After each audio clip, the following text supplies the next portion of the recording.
What up, guys? What's up? What's new?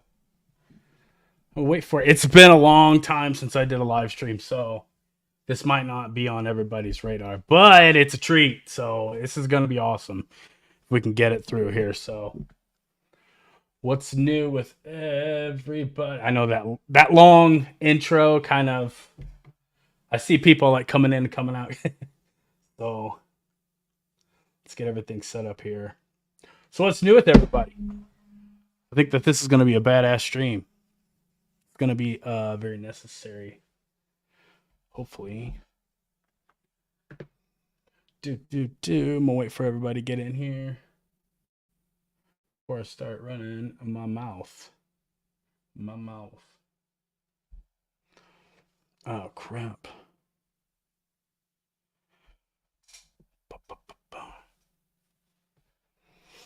Oh no.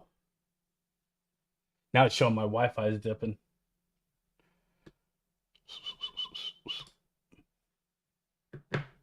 Boop, boop, boop. Got some people trickling in here.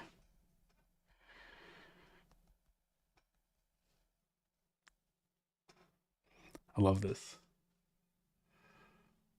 Well, don't just sit there and look at me. Say something. What's up? What's new? What's up, guys? If you're new, don't forget to like the video. I'm still in small channel. Like the first 30 minutes on these streams, you can't cuss. So I'm still in small channel happy land. So it takes a lot for the algorithm to push my channel out there. So if you would do that on your way in, I'd appreciate it. Oh, so much. Let me see here. I added Instagram like last second, so let me check here and make sure we're good.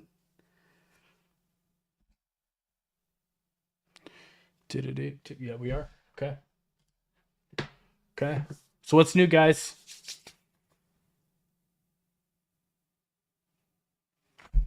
The first 30 minutes, yeah. Yeah. Yeah. I mean, you can say whatever you want, really, but, yeah. If you want to keep your monetization and, I guess, play by the rules. But, I'm trying to scale this up, so I hate living life on your knees, but, man, sometimes you got to do what you got to do, right? So, what's new with everybody? Do, do, do.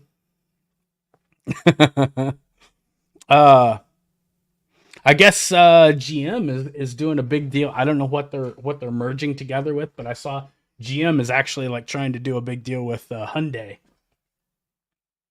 So I don't know what she's got stirring up or brewing over there in the Korea. I think that's where Hyundai is. I know that's where Kia's from, and Hyundai owns Kia. So, but yeah, it's I don't know. I have a feeling it's going to be more EV goodness. Hopefully they'll back off us. Wait for Justin to get in here. Do. Did anybody go out and get that tune yet? The anti-theft tune? I don't know. I got a couple feed. I was getting some interesting feedback on that, and do that. That thing is solid. I'm thinking about doing one of those videos where it's maybe like flagging everybody down, steal my Camaro, win $1,000 or whatever. I don't. Unfortunately, I still make payments on the thing, so I can't give it away. Otherwise, I would. That's how much I believe in this. But that's why I kind of wanted Justin to hop on here and give a little bit of exposure on it, because this is gonna be huge. I have a feeling. And the simple fact that he made it $100. He's doing everybody a real solid there. So I'm gonna push this as hard as I can. It's loud. I'm gonna find the mountaintop and I'm gonna scream. Because with this available, there's no excuse why anybody should have, you know what I mean? Why anybody be getting their shit stolen? So, let me see here. Man, it's been a minute. It's been a while. I'm thinking it's going to take a little bit for everybody to jump in here. Justin,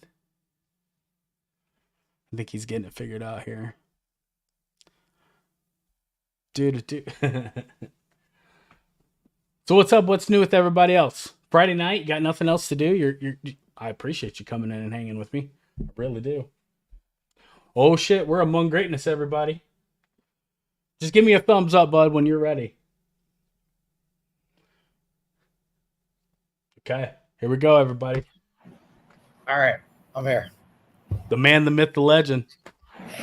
How you doing, bud? Oh, long day. Long day. Long day? Yeah, we got up at 6 a.m. here. Yeah. Got to bring Hit the ground running over there. Towel. What's up? You good? Yeah. I was getting a towel to wipe this camera off. I've never used a camera on this stuff. You've never used the camera on this thing? No. You've only just the government watches me through it, I'm sure, but I've never used every day, sir. Every day, sir. Right. Yeah. I bet they're But what's new? We bought another electric car. I saw that plaid. Ooh. Yeah. How you liking that plaid? I love it.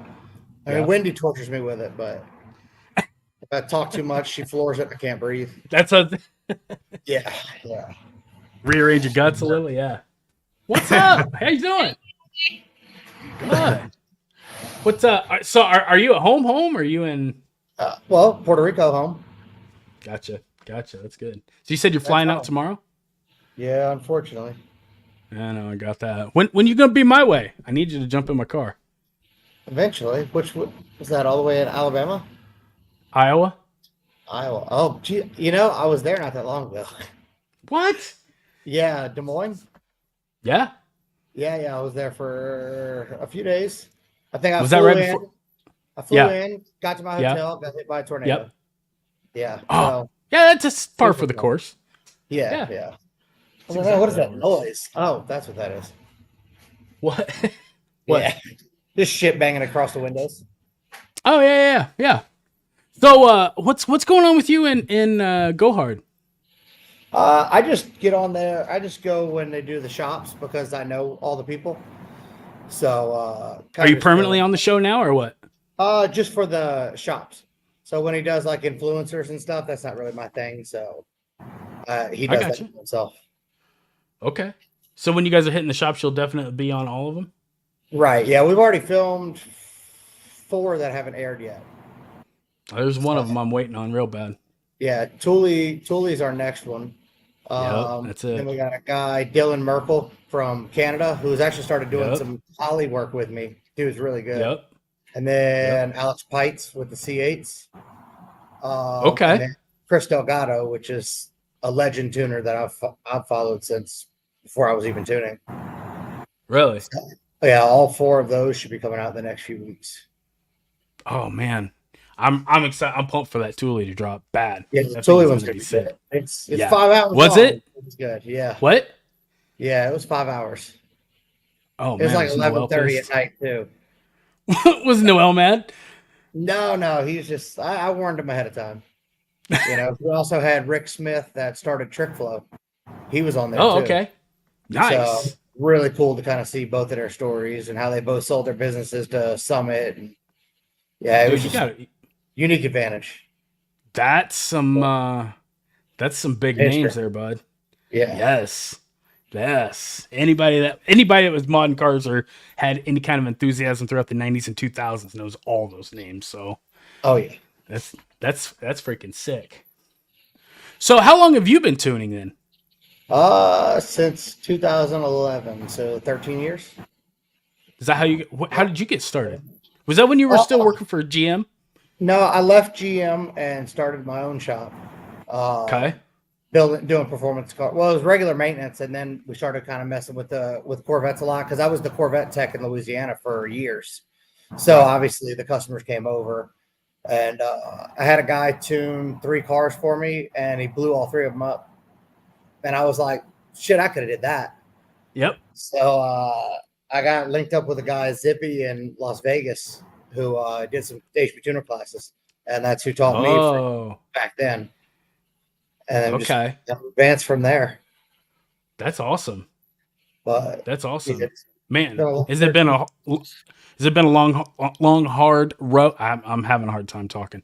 hard Long, road. hard row The getting to first the five fucking top. years, the first 5 years, I'd Yes. say if anybody makes it through 5 years, then you should be doing pretty good.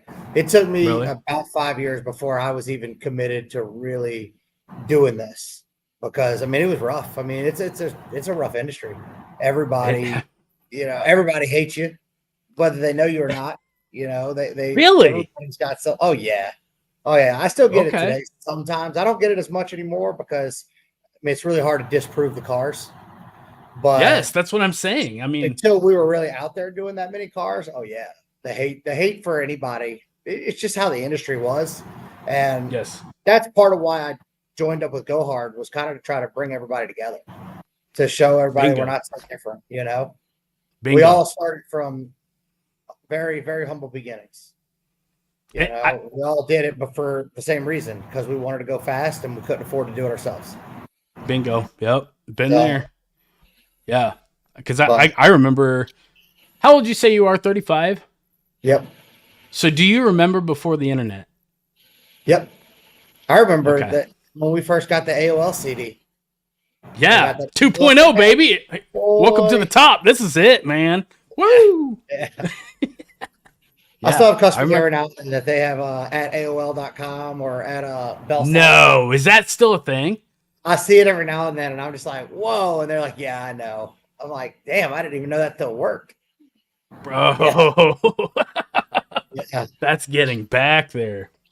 No. So, But yeah, like I said, it's just a progression of change, and I think that you kind of jumped in the sweet spot, and you've kind of got a scene. Because I remember when I watched your live stream when you went through with Lethal, and you were saying you remember the 500 horsepower days. So that yeah. kind of 500 was like untouchable. If you had 500, you were the man, yeah, woman, whatever. Either way. Well, no, women didn't really race back then. they did it. So, not very often. Yes, Nowadays, well, yeah. they beat all of us. Yeah. It's insane their reaction time. You know what I mean? Oh yeah, yeah. I took Wendy to the It's track for 2 weeks, and then she went to Cadillac Attack and schooled everybody. yep. See, there you Oh, go. what? Yep. New driver. What's that? So I said once she beat everybody at Cadillac Attack, I was like, well, she's the new driver. So, You're hired. yeah, Let me get my but nice. No, I just wanted to hop on here and kind of I want to push this anti-theft tune real hard because you know who I talked to before over there, Accelerated, and yeah, good guy.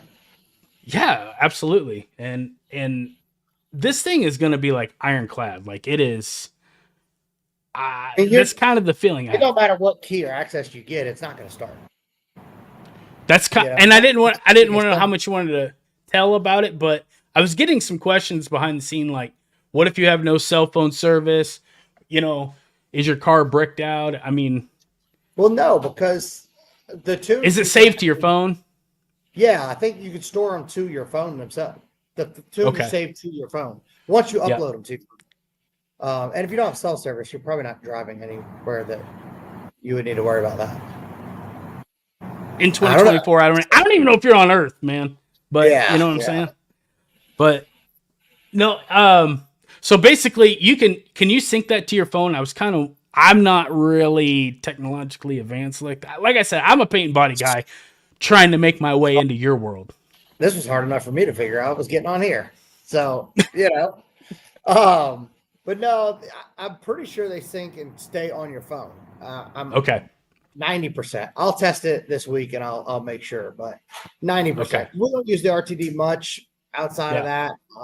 Yeah. It's real limited, but I do think the feature is really, really good and really smart because these cars are getting Yes. stolen like crazy. And you can put a lockout Yes. device or like something to bypass the ignition, but Absolutely. all they're going to do is bypass the ignition and then the car starts. Yep. Unless you brought your own ignition system, to spark the plugs or your own, fuel system, you're not getting the car. or you hook up to it and drag it off. But there's no bypass key that's going to get that car to run again. Oh, really? Right. Yeah. Like even if you try to spray, brake cleaner in it to start it up, it will not start.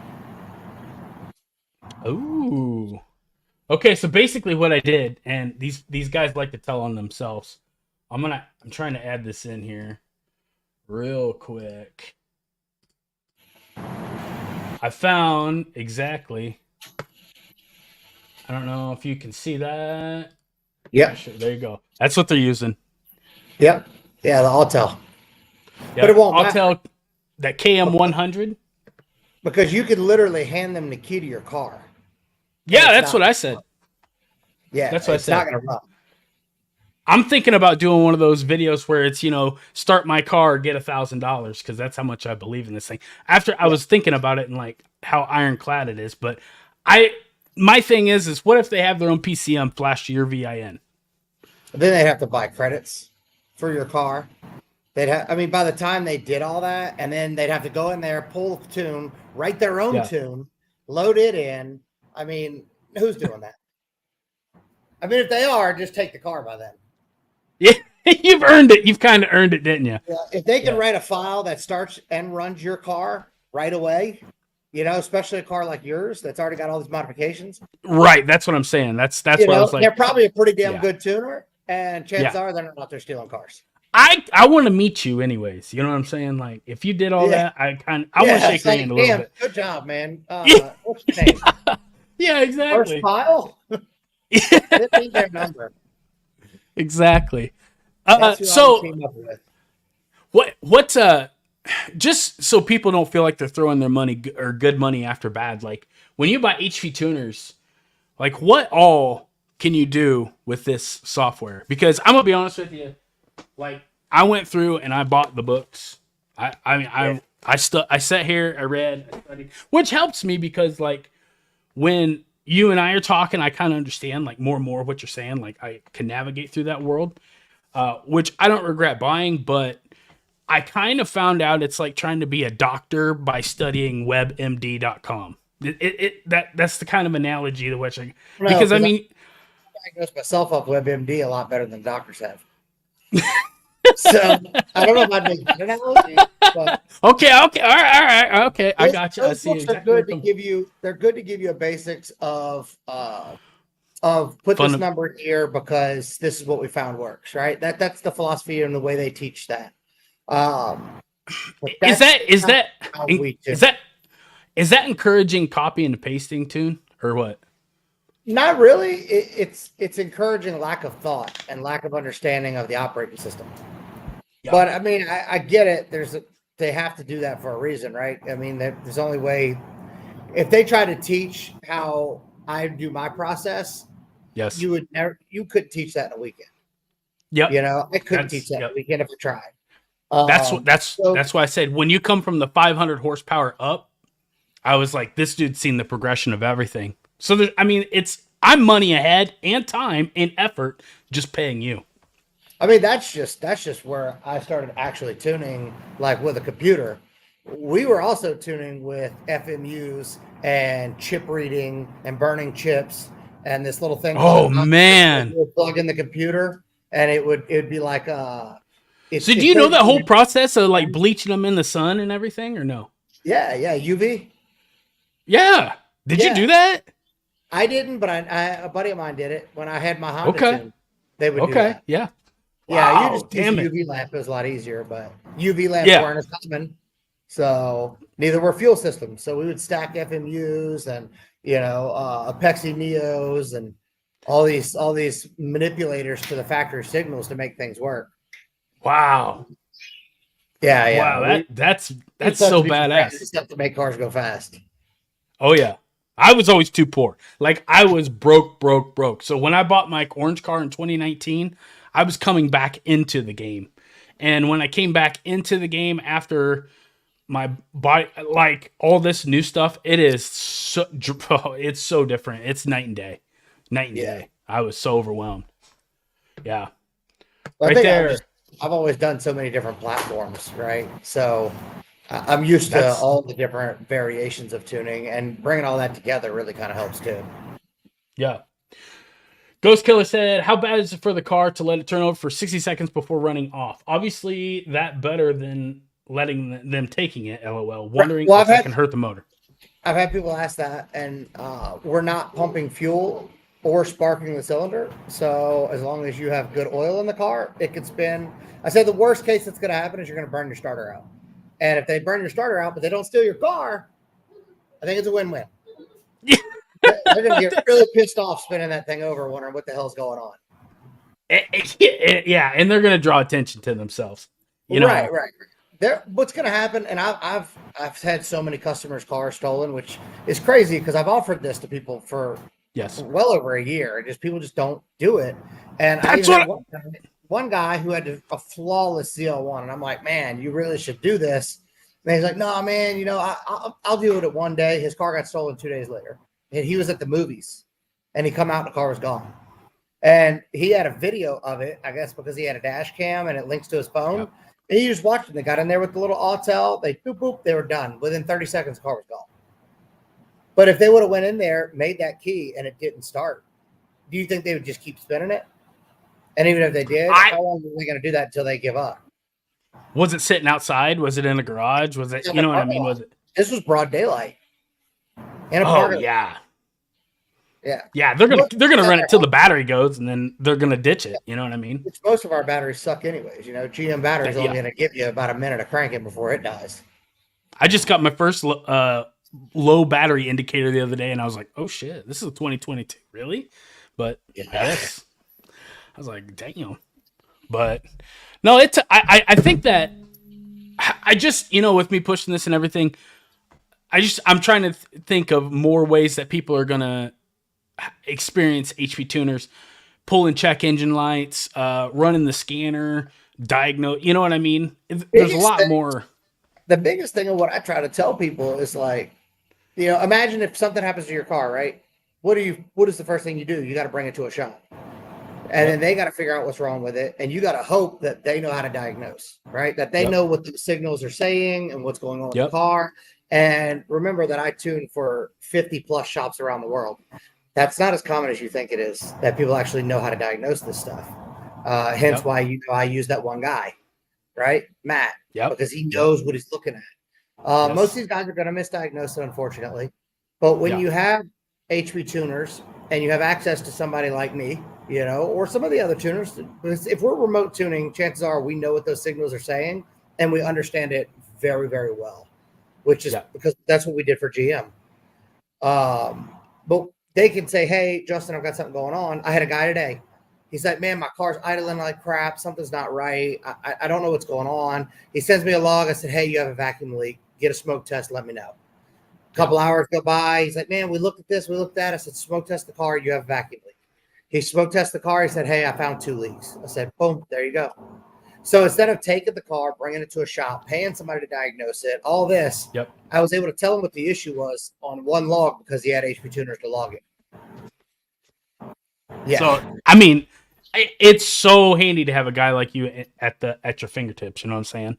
It's that's prime example. But the HP tuners, I mean, it could help you visually see it and confirm for both. And a lot of things, like I have that video that's in my email, which kind of walks you through what the scanner, what you're seeing. Because say, on the off chance I make a mistake or I'm off on air fuel, you watch that video, you could look at that log and see that. Say, hey, Justin, I think something's wrong. Look at this. Boom. Instantly, I can fix it. It helps to have the knowledge, especially when you're making big power. And 1,000 horsepower is a common daily driver now. Yeah, isn't that crazy? It's a wild one.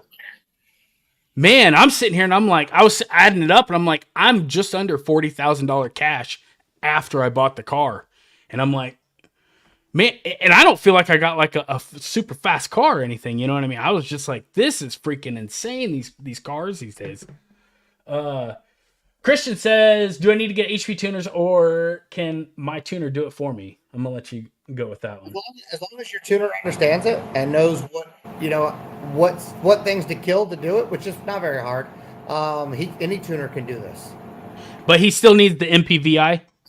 Well, yeah, you would need a way that was something I actually had a guy book one today, and then he's like, "Oh, I need an HP tuner," and I'm like, "Yes, Yes. you have to have Yes. an HP tuner, or you'll still need at least an RTD because you have to have a way to flash the file on." And I think that's what Can hinders a lot of this is because people are like, "Oh, well, I have to flash a tune," and yes, it is an inconvenience. It is, 45 not seconds. really. Well, for some people, 45 seconds is a I lot. yeah. But I coming back did to it. your I did point, it. this thing takes a lot longer than 45 seconds. Yeah. Calling an Uber Yeah. takes 45 seconds to get home after the car's gone. So, Yeah. I use it I'm on my not. own I mean, car. I mean to laugh. Yeah. I park my car downtown Houston and I don't think twice about it. I flash No. that file and I go in there and I go eat because my car is Yep. very well known. And if anybody's going to steal it, they're going to steal that car. And I've never had an issue. Knock on wood. That's what I was about to say. So, can you do this with the MPVI 2? Any MPVI, anything, any Okay. HV2 device. Okay. All right. That was my question. Yep. What Jeff say? What Jeff? I got a couple of my regs in here. Matt with the 21st. Oh, okay. Funny enough, Matt with 21st Century tuned my C7 before I got it. Okay. When it was owned by the other guy. Okay. Let me see here. There's no harm. Jay says there's no harm with the ECU flashing back and forth multiple times a day, potentially, question mark. What if your phone loses connection? I assumed you're bricked. If you're flashing it with a laptop and you knock the cable off or something, yes, you can lock the ECU up, but I won't say always, 9 out of 10 times. But with the TDN app, I don't know that I've never seen one able to be bricked yet. If your phone loses connection, it is Bluetooth. And while I don't agree with Bluetooth, for flashing, they should have used Wi-Fi. Yeah. Because it verifies the connection before it does the file. And then you've got, like I said, 45 seconds or something. I don't remember how long it is to flash it. It varies. Mine was like anywhere from like 43 to 54. So right. So it's pretty quick. If you lose it less than a minute, then probably have an Android. Damn right. That's exactly. Hey, I like your Androids style, have bad Bluetooth. I don't know what the deal is with that's a fact. Okay. All right. Most technological phones, but they have shitty Bluetooth. No shit. Okay. I didn't know that. I don't know shit about them, and I'm cool where I'm at. You know what I mean? Yeah, I've had my iPhone forever. Mostly because I don't want to green people, because people see that and they're like, "Oh, peasant." The trust goes. You know what I mean? You really feel that way? I'm like, I'm not gonna lie. If you hit me with a green bubble, I do think twice. Yep. Sorry. It's just how I'm wired, man. So I did have a question since you brought up your car, your C7, the pink back it's the same color as my wife's car. Okay, because the people I talked to was like, "What's up with that?" So and could you imagine how much more it hurts a guy's feelings to watch a pink car run out of their life? I ain't gonna lie, man. I was sitting there watching. I'm like, that's just total disrespect. You know what I mean? And I like it. Yeah, some guy was like, "Man, your car looks like a mermaid." I'm like, I'm surprised you could see it from 12 cars back. But no, everybody does the black on the back, and I really didn't care for it. And then my wife's car, so whatever she wraps her car, I match it on the back. Plus, she drives the C7 at the track anyways. It's pretty much her car. Oh, really? Okay. I mean, might as well be. Probably a good decision. I got it for me, and I never grew that attachment to it for some reason, and she really did. So really, because let's see, podcast. I'm seeing you bounce around. So one day you like Cadillac, one day you like Corvette. You know, when you were at Calvo. So I'm a Cadillac through and through. Okay. Cadillac through and through. That's my love.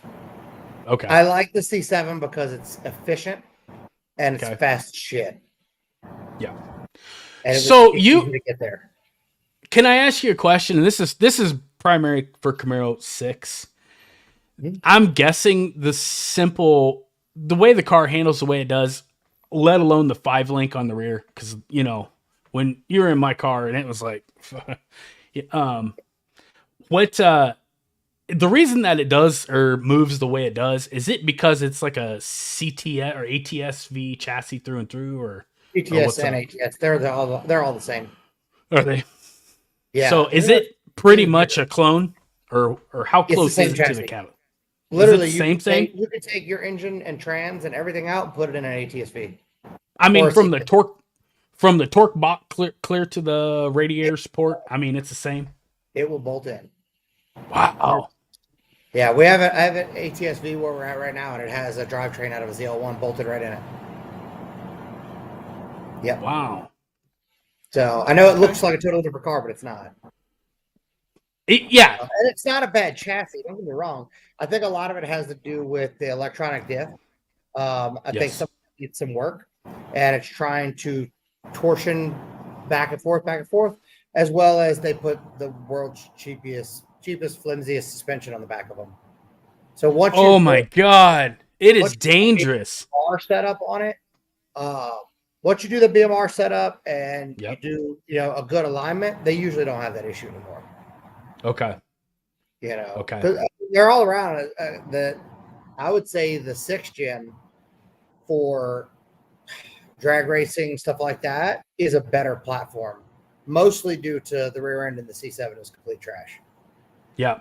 I think that the Zeta chassis, the Camaro 5, I just don't. I tried to find all the diagrams I could as far as like spot weld count, the usage of like ultra high strength steel, all the metals and placement of metals. I just think that chassis is like absorbing a lot of power. You know what I mean? I don't know that to be a fact, but I know that you've said that you go mod Cadillac to Camaro and the Camaro's still going to lose. Every time. And I've worked on both cars. I've messed with both of them. And Yeah. for some reason, the Cadillac's always faster. Always. Yeah. And it's heavier. Yeah. I've reached out to GM and I've tried to get spot weld count and I've tried to get metal placement, but I come up with zero. If I had 1 million subs, I bet you they probably. It's made a chassis that they make a Copo, and a Copo is fast as hell. And they But didn't Copo like cut out the whole like back like the whole rear section and modify the torque box? Or no? I don't think they did, because you could buy, to make a Copo, you can buy just a body in white. Which was Could you? Yeah, it was like $8 grand or 10 grand. You could buy a whole Camaro. With the VIN or no? No, it's a body in white, which means it's just a stamp chassis. But you can make a Copo. That's how you make a Copo if you couldn't buy one. That would be my way. And I think Dodge does that too now. Yes, they do. Yeah. Yeah. Body in white is what they called it. Those. Yep, you're right. Eric Carrillo says, any issues with California smog check? They check for flashed ECMs. Ooh, that's a good one. And if it's just an anti-theft tune and you're not running an actual tune, I guess. But I don't know about California emissions. Ooh. That'd be a good. I would probably check with what DOT you think, or I would say you should know somebody. Yeah.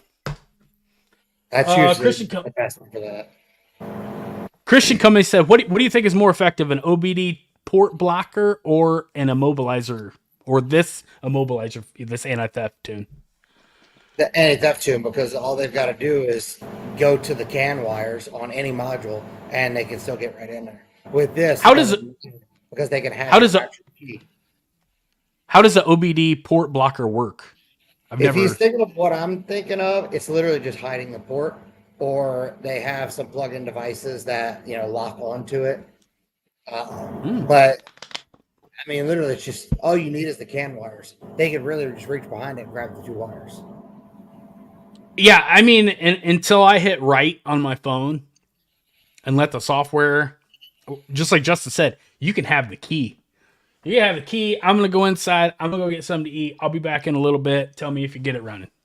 You know what I mean? That's kind of how I feel about the whole situation. I could be off. I mean, there's no fuel, there's no fire, there's no nothing. It's not going to work. It's not going to start.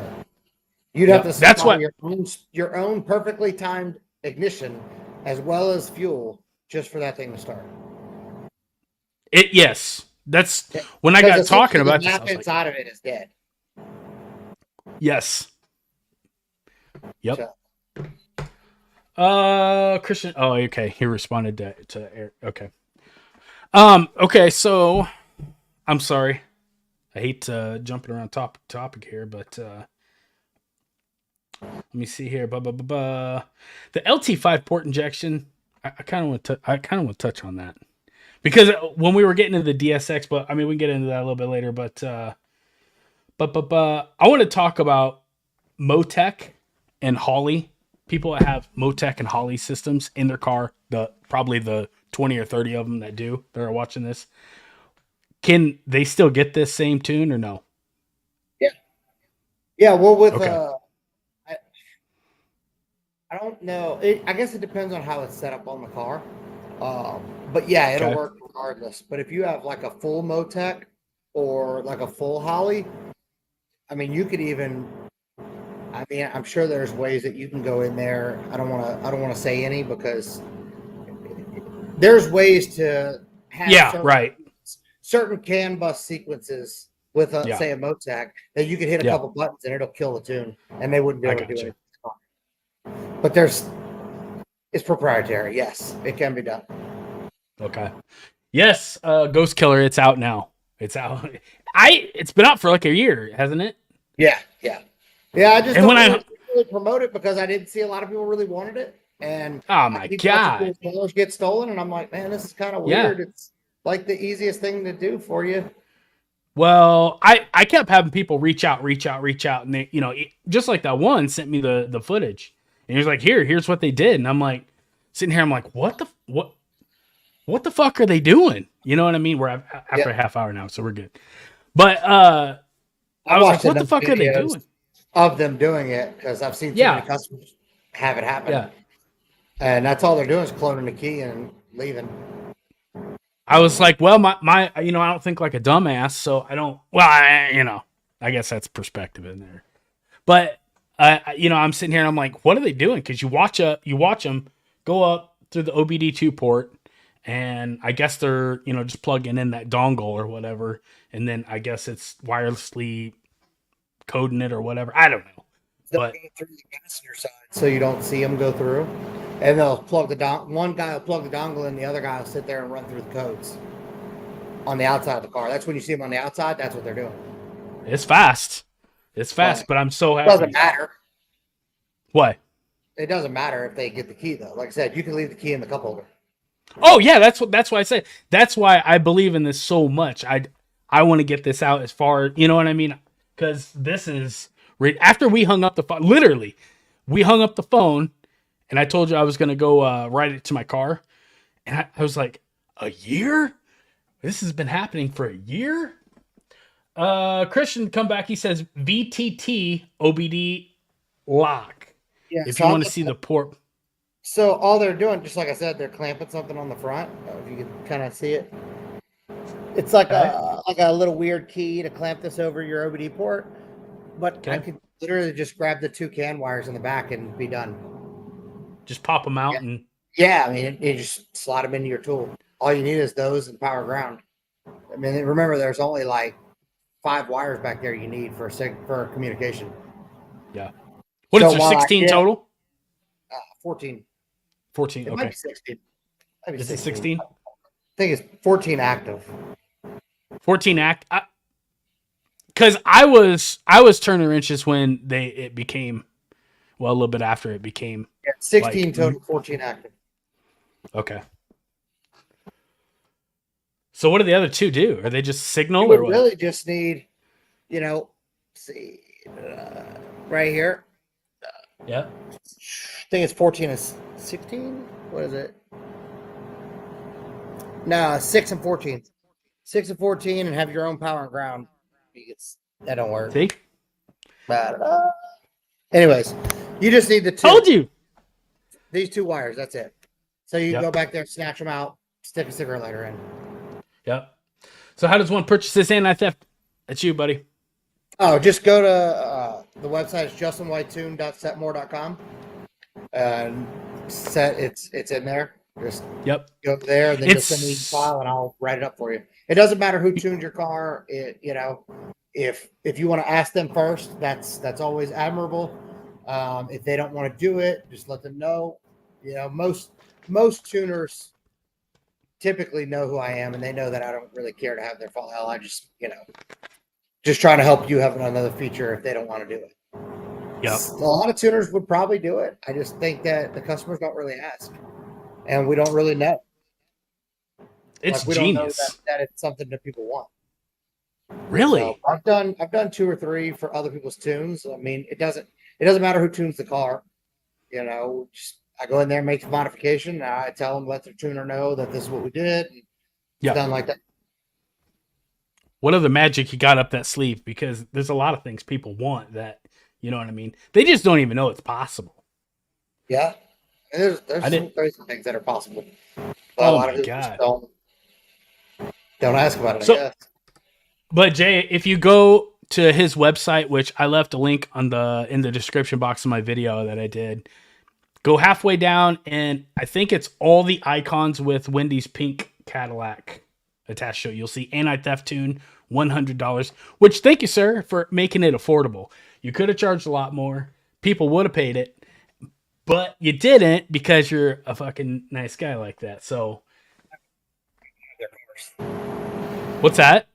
That I'd rather people have it and have their cars because insurance is only going to cover so much. Yeah, yeah. Odds are not. So get this. Okay, Ghost Killer says, so get this right. MPVI 3, 1 GM credit. I think you need 3. Do you need 3? Depends on the car. Depends on Okay. what the car is, but the credit's for your vehicle, yes. Yeah, MPVI 3 GM and a tune from Justin might have to go get HP. Yeah. I love it. If I got a check engine light or whatever, boom. And I think that TDN app, you can actually Send me the codes, check. yeah. Yep, and you can clear them, and you can do all kinds of shit. So, yeah, it's actually pretty You sweet. can set up different gauges and things like that too.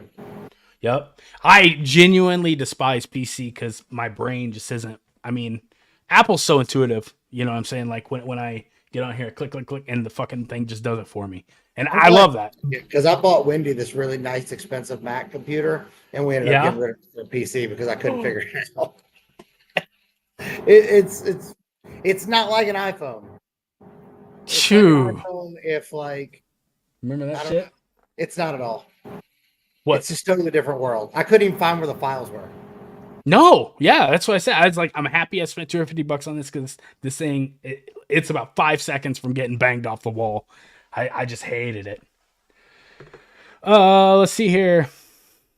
He says, so how can I figure out how many credits I need for a 20? It has it on. Here, I'll see if I can't pull it up. Supported vehicles. Yeah, HP tuners. What did he say? You had a 2016 or 20? No, they didn't have a 2016 SS1LE. So 2017.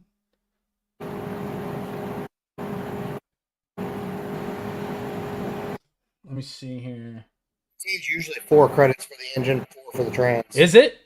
But it depends on what trans. The SS does it come with the 8-speed? I don't think so. So the SS line up until 2019 came with the 8-speed.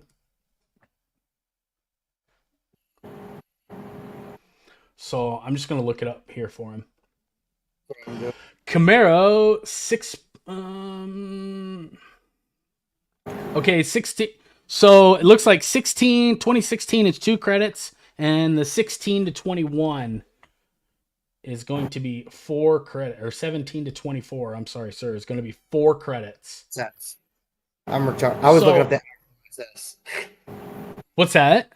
I was looking up the actual SS. Oh. But yeah, for the Camaro SS for 17, it's 4 and 4, and then 3 if you want to do the chassis control module. He's got a manual. Is the TCM 4 credits? Yeah. Yeah. Damn, dude. Is expensive.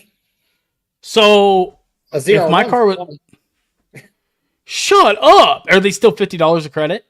Yep. C701's $1,000 in credits. That E99 computer. Oh my god. Is that Yeah, E99? Is that E99? Is it a global A or is it B? it's A. Well, yeah. That's awesome. Yeah, it should be A. Global That's B freaking is like sick. 2022 and That's a 2021 and up. C8. Yeah. Yeah. What do you think? What do you think of them C8s? I think when they get the trans figured out and they get some control of the trans, I guess would be the best way to say it. And then they stop failing.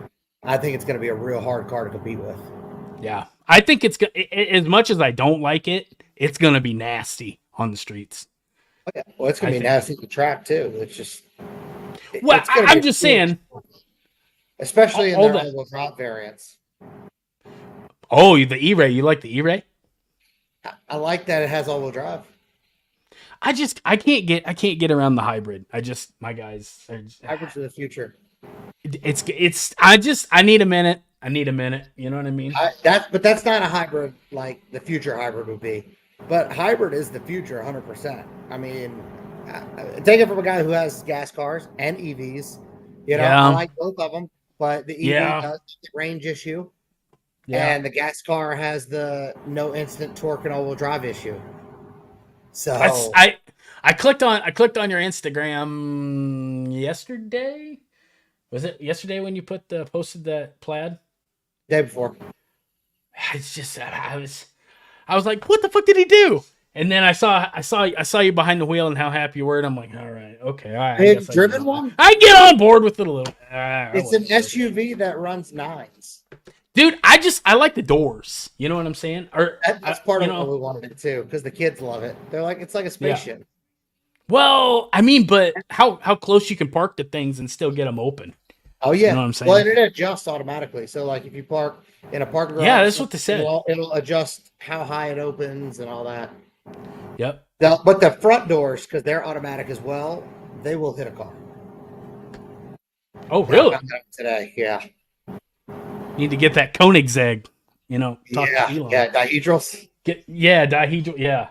Yeah. Ghost Killer came back, said, I just wanted to answer this for him. Do I need credits for all the trans as well? Just for the ECU? Thanks for answering. If you have an automatic, if you have an auto tragic transmission, yes, you need 4 additional credits. But if you have a manual. If he's just doing an anti-theft tune, he could do just the engine. Oh, that's interesting. Yeah, you wouldn't need the trans. Just make sure you don't read the trans. I didn't even because remember you read the CCM and I had to go back and delete it. Yes. So just don't read the trans. So in the GM Performance book, which I think I have somewhere around here, there's a ELSD locking that supposedly doubles the clamp force. I think we talked about this before. Yeah, I went to the dealer and I had it done on a couple customer cars. Okay, so you have experience with this. Yeah. So besides it being an absolute nightmare to get done at a dealer because nobody knows anything about it, and then they overcharge you because it tells you how much it is, yet they still charge you double. I don't really think it made enough of a difference to make it worth it. And you have to have it in track mode, and it's mostly for a road course. Yeah. So you have to have ESC off. You have to have traction off, and that's the only time it will engage. It's right, what they told me. If you're doing that in a ZL1 that makes good power, you're probably going to die anyways. Thank you. Yeah. Thank you. I mean, that's why everyone's like, well, what do you have traction control on? And I'm like, well, second gear is kind of like Jekyll and Hyde. You don't know if you're going to be looking at the median or if you don't know if you're going to be like tearing a hole through fabric of space and time. You know what I'm saying? It's a roll it's a 50-50, you know, but that's kind of why I need you to get back up here. I put the rear diff back in, and I don't know. It's when I came from Texas, like it ran perfect. When we got off, what was it, like 4 a.m. when we were on the side of that toll road? Did you mute yourself? Are you muted? I don't think so. Okay. I can't hear you. I'm sorry. Cut out for a second there. When we were staying on the side of that road, and I got off and headed back towards, where my hotel was. That thing, I rolled into it, and dude, it was butters. It was so on. But when I came back home, elevation difference, and now that I've changed the rear diff, it still runs good. It's just taking off. It's herky and jerky. I don't know if it's switching between. You know what I mean? You have to update the differential in the tune too. What's that? 'Cause remember, it knows what gear it's in. Yes. So we need to update that in the tune. Okay. Because, dude, I'm telling you what, when I had the 285, oh my god, and the regret is so hard. But Matt talked me into keeping this 373 in. He talked me into it because I got on the phone and we had a little. I was like, oh man, I'm running slower, but so are you gonna be in the Midwest soon? Is that by Ohio or anything? It's like you're 10 in hours Ohio. from Ohio. Yeah, that's a ways away. Because I go to Ohio. I'm in the middle. Oh, we're trying to go. Yeah, we're working with Tim King's car, trying to get it to go sevens with a 10-speed. Oh. And then what's his name? Jason just beat us to it. So he was the first one in the sevens, but he's been going at it for 5 years. We've only been to the track once. So a little bit of a difference. I wouldn't be too hard on yourself then. We'll get there. Yeah.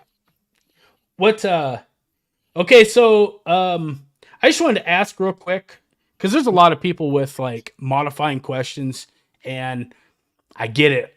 I get it a lot. I get it more than you think. People see these videos produced by RPM, LMR, is it LMP up there in Delaware or Pennsylvania or wherever. And people just don't know what this stuff costs.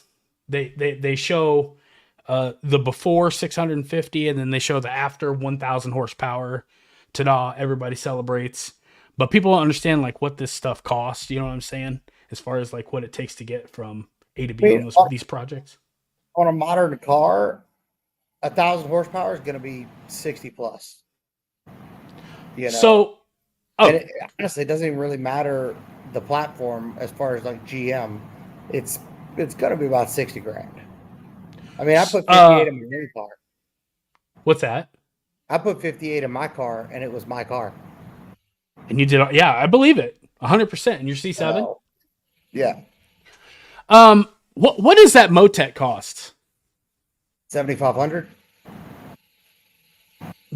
After installation, is it pretty? No, that's not installed. But it's okay. Plug and play. Basically, you unplug your computer. Is it really? PNP? Yeah. Okay. Yeah, you'll unplug your computer, put it in place, and plug your computer back into it. Okay. It fully integrates with the factory computer. It's going to be the game changer, 100%. The end all be all. Yep.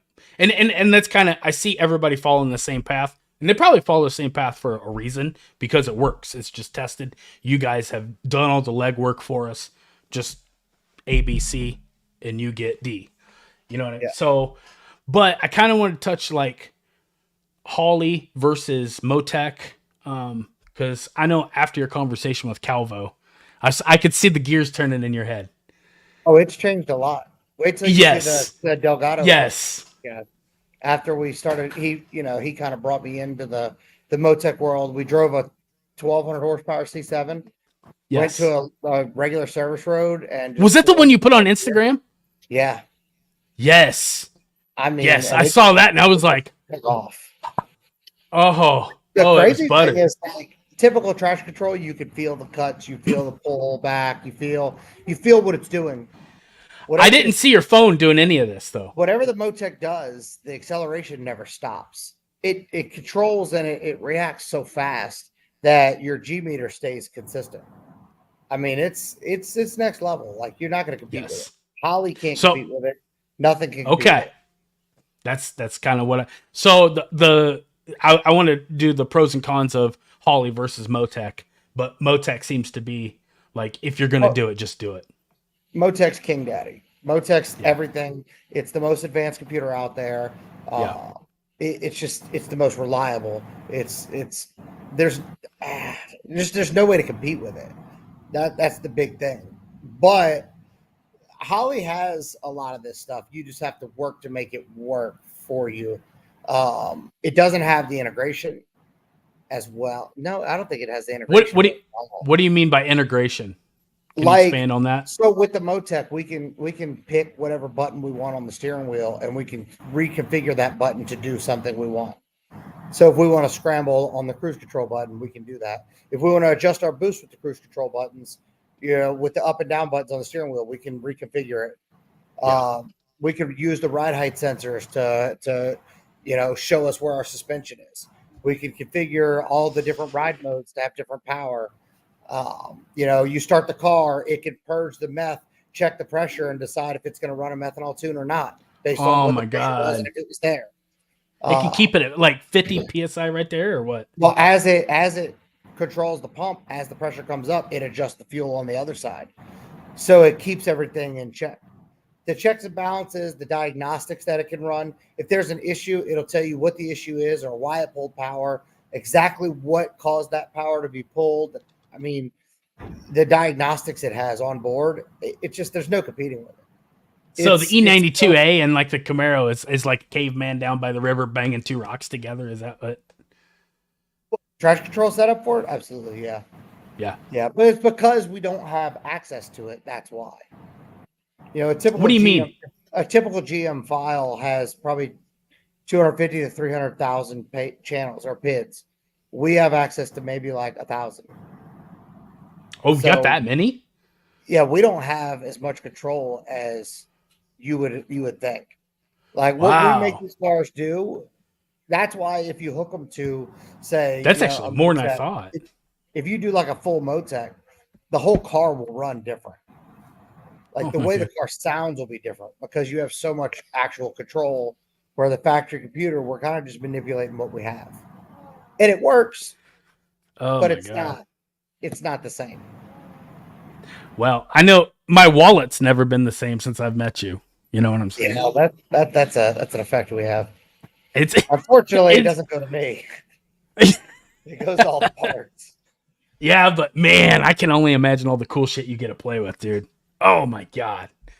Yeah. Um, the Motec, that's kind of what I'm looking at. So basically, when you guys were having that conversation with Antonio, and this is kind of where I was like, I was so happy for you to have that, you know what I mean, that exposure or whatever.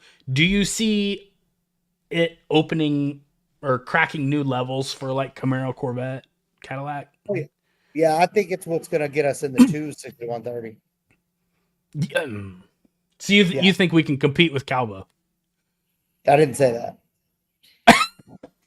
I will. I will. Because to do I that, we will. got to be able to have an engine that'll hold 3,000 horsepower, and we have it, but we have to have the people that understand what that budget is. And that was my next question was people with LT because everybody's LS. I'm so sick of seeing the LS horse being beaten.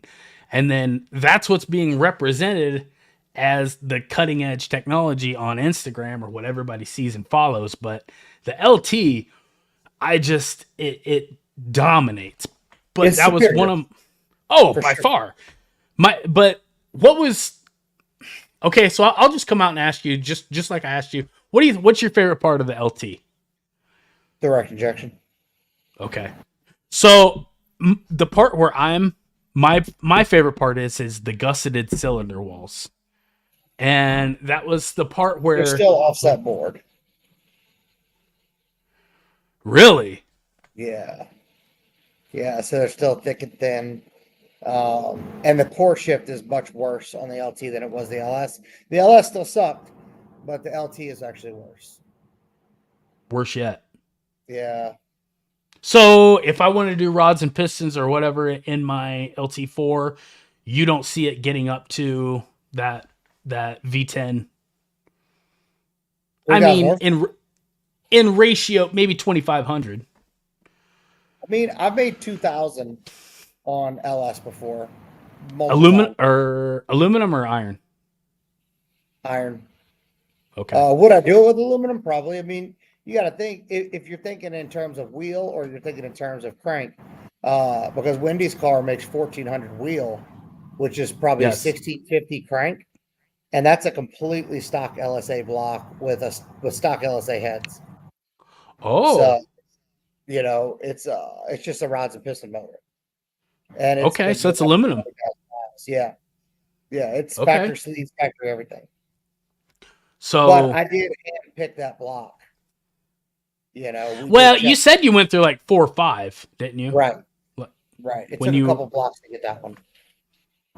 so okay, all right. I'm just Uh, trying to think of, for my channel, people that has ZL1, because I mean, really, that's my audience is Camaro. I mean, I got yeah. some vet guys in here too, but um, Well, like I the said, people that want to The push it, Camaro is a killer chassis, especially for the track. I mean, I've yeah, got a bit of Camaros. I mean, I have multiple 8-second NA Camaros. I don't have any 8-second NA vets. really, Yeah. ooh, okay. So the chassis Is that just works. I mean, and it is can get a lot lighter. We can is that get just a, 2,900 pounds out of a Camaro. You can't get that out of a vet, not a C7. why? Not It's without SMC, well, there's nothing to remove. really? There's 2 seats and some carpet. The rest of it's heavy metal tubes down the side of the car. You know, the frame. Oh, that You remember, aluminum it's a frame. truck. It's a truck. What? Yeah, I mean, it's 2 giant hydroform tubes. Frame. Really? Yeah, I thought that that's that how. frame only weighed like 300 pounds, didn't it, or no? I don't know. It's definitely heavy though. I don't think Is 300 it pounds. Maybe. I don't know. I know that car's heavy, and there's no way to get a lot of weight out of it. The lightest I've seen really? them so far was about Okay. 3,200, Okay. and that's like drag brakes, like everything taken out. Okay. Now that's not. C6s can get lighter, or if Yes. you C5's want that 31 something, isn't it? a FRCs. C5 FRCs are Hmm. like 2,900. But Oh, really? C7s are the fat Corvettes. Remember that.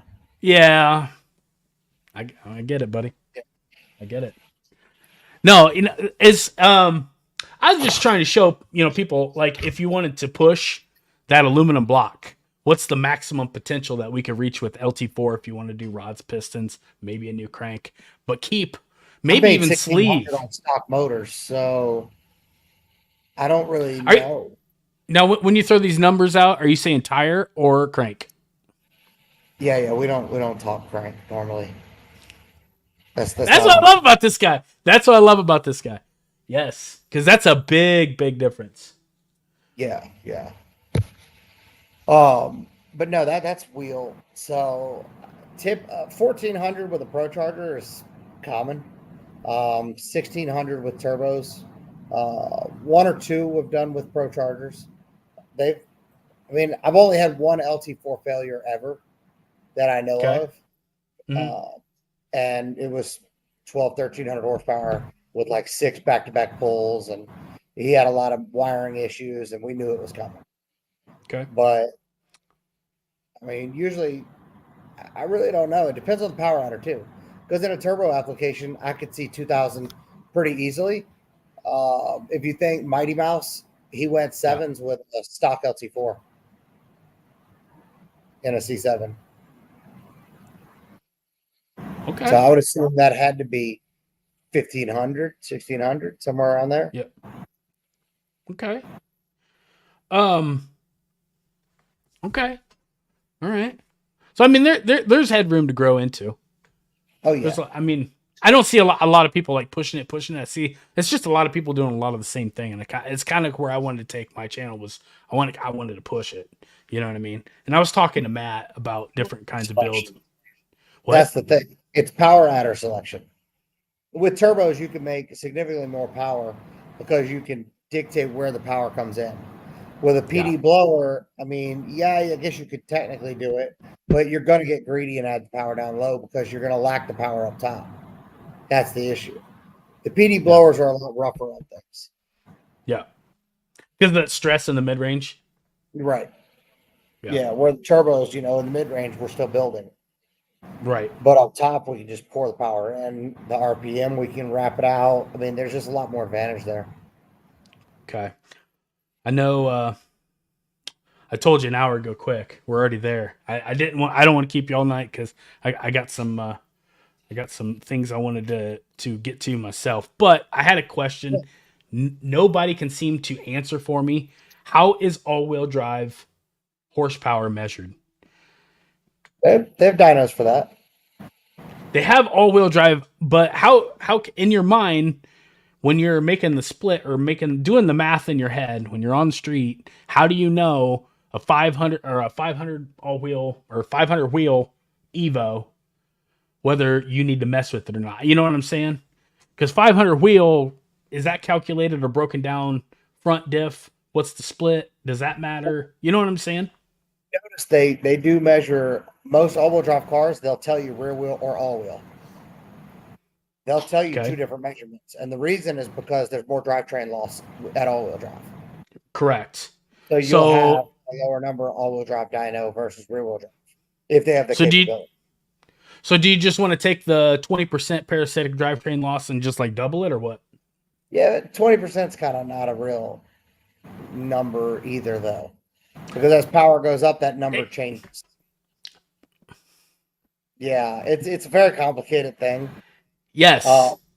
Maybe that's why nobody's been able to answer that question. But I'm like, if there's anybody that could, I think it would be you. But you know, they say, well, they got X amount of. Go ahead. The best way really is to calculate fuel flow, because fuel flow relates to power. Okay. Right. If you're using X amount of fuel, you're making X amount of power. It's a calculable deal, right? Like all real legit race cars, that's how they measure power. You know, most of these cars that are 4,000 or 5,000 horsepower, until mainline was a thing, they couldn't measure that. Right. But you knew that if you were flowing X amount of fuel, or you're running this many milliseconds on this much fuel with this injector, that then it's just obviously math. the air is there, right? Yeah. That you're making this much power. Okay. So whether it's, two-wheel or all-wheel, it doesn't really matter. You're making this much power. Yeah. I just wanted to break it down for the people, because a lot of numbers get thrown around at these meets, and you know what I'm talking about. Everybody's parked talking shit, and you know what I mean. And whether they're telling the truth or not, but it's just all wheel, because that's becoming a thing now. It's very predominant, and that seems to be where the bullies are lying at these days. So I just, before to pick a fight with, you know what I'm saying? Yeah. So I was just looking for a cheap way to you could break it down in your head real quick, but maybe the platform, the potential, and that would be the best way. Shit. G80's probably in trouble. They'll run stop fuel system. So. Oh my god. Yeah. Oh my god. Hey, didn't you say they're Motec too, factory? Essentially the computer's a Motec factory. Yeah. Yeah. If I was gonna leave American domestic cars, that or Porsche would probably be the way I'd go. But they're pretty intense. Oh really? Yeah. What does she want? Which one? She don't care. She wants any Porsche. She just wants. You're on the clock, Justin. You're on the clock, buddy. It'll happen. We just got Plaid. We're gonna deal with that for a little bit. Yeah, that's what I was about to say, dude. That thing's hard to beat. As much as people hate it, EVs are coming too. And I'm absolutely they're here to stay. In me, it's gonna enjoy it. Yeah, I'm not a big fan. Swap something. I'm not a fan, but I'm a realist. They're here to stay. How could you not be a fan of something that has that much acceleration? The Plaid, I've never ridden in a Plaid. Just imagine, you ever rode a roller coaster, and when it does that drop, and it's hard to breathe. That's what it feels like every time you hit the gas. That's hard to imagine that you can have that at your foot.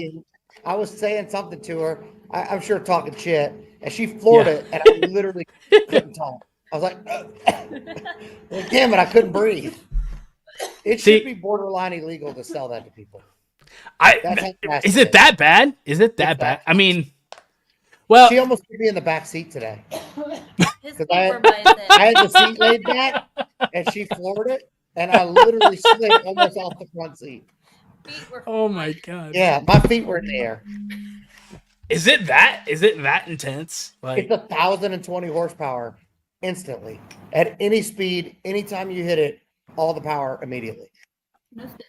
There's no spinning because it has torque vectoring. It's like 5,000 pounds, isn't it? Doesn't matter. It feels way less. It's over 5,000. because it qualifies for a tax credit. Just saying. It's a work truck. Man.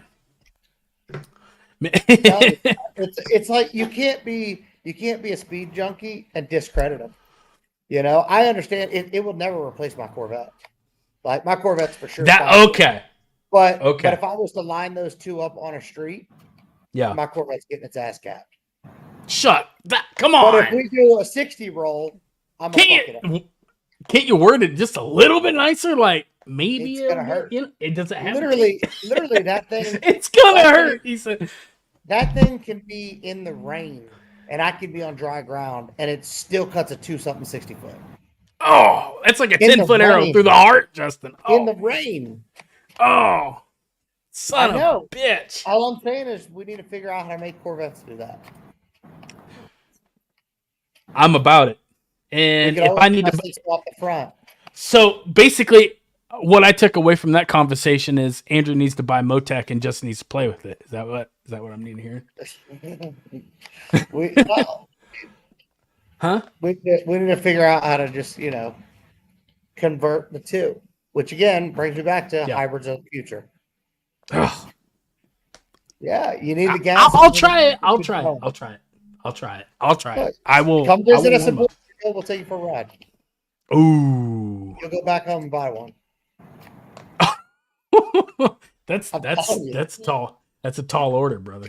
Even the other Model 3 that we bought. I mean, you got to think that's a $30,000 car.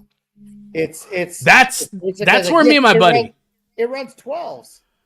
That's where me and my buddy we're having a difference, and he says, "Okay, well, just name me one thing that's quicker for the money," and I can't. Not even that. Name me one thing that has the technology and the comfort and the lack of maintenance that a Model 3 has for 30 grand. I'm not going to argue that on the Plaid X because it's very expensive, but a Model 3 is not. Yeah, for 30 grand. But I think the nicest competitor to the Model 3 when we bought it was a Toyota Yaris. I'm not driving that. You had to word it like that, didn't you? I mean, I thought it heavily because I travel in the States at least 1 or 2 weeks a month. So she's here and she needed a car that I didn't have to worry about. He's talking about his Plaid right now. He just scooped up a brand new. Was it brand new or what was it? I didn't. 9,000 miles, so used. Okay, all right. Gently pre-enjoyed. Which, funny enough, the guy that owned it before us is the guy that convinced us to move here. Yeah. I didn't know that, but till after. So say that again. I was reading the comments. I'm sorry, bub. What the guy that bought it before you? Before us, is the guy that actually convinced us to move here.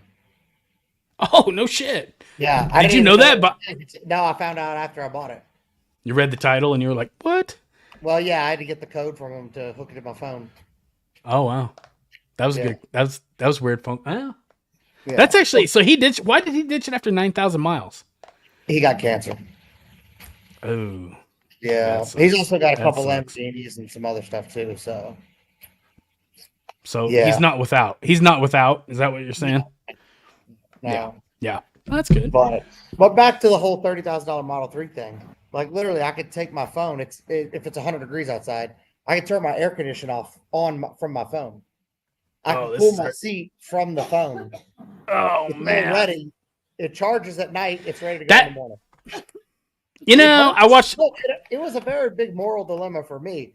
I'm a race car guy. Was it really? That makes me feel a little bit better. That's a little bit better. Okay. Dilemma for sure. Okay. Okay.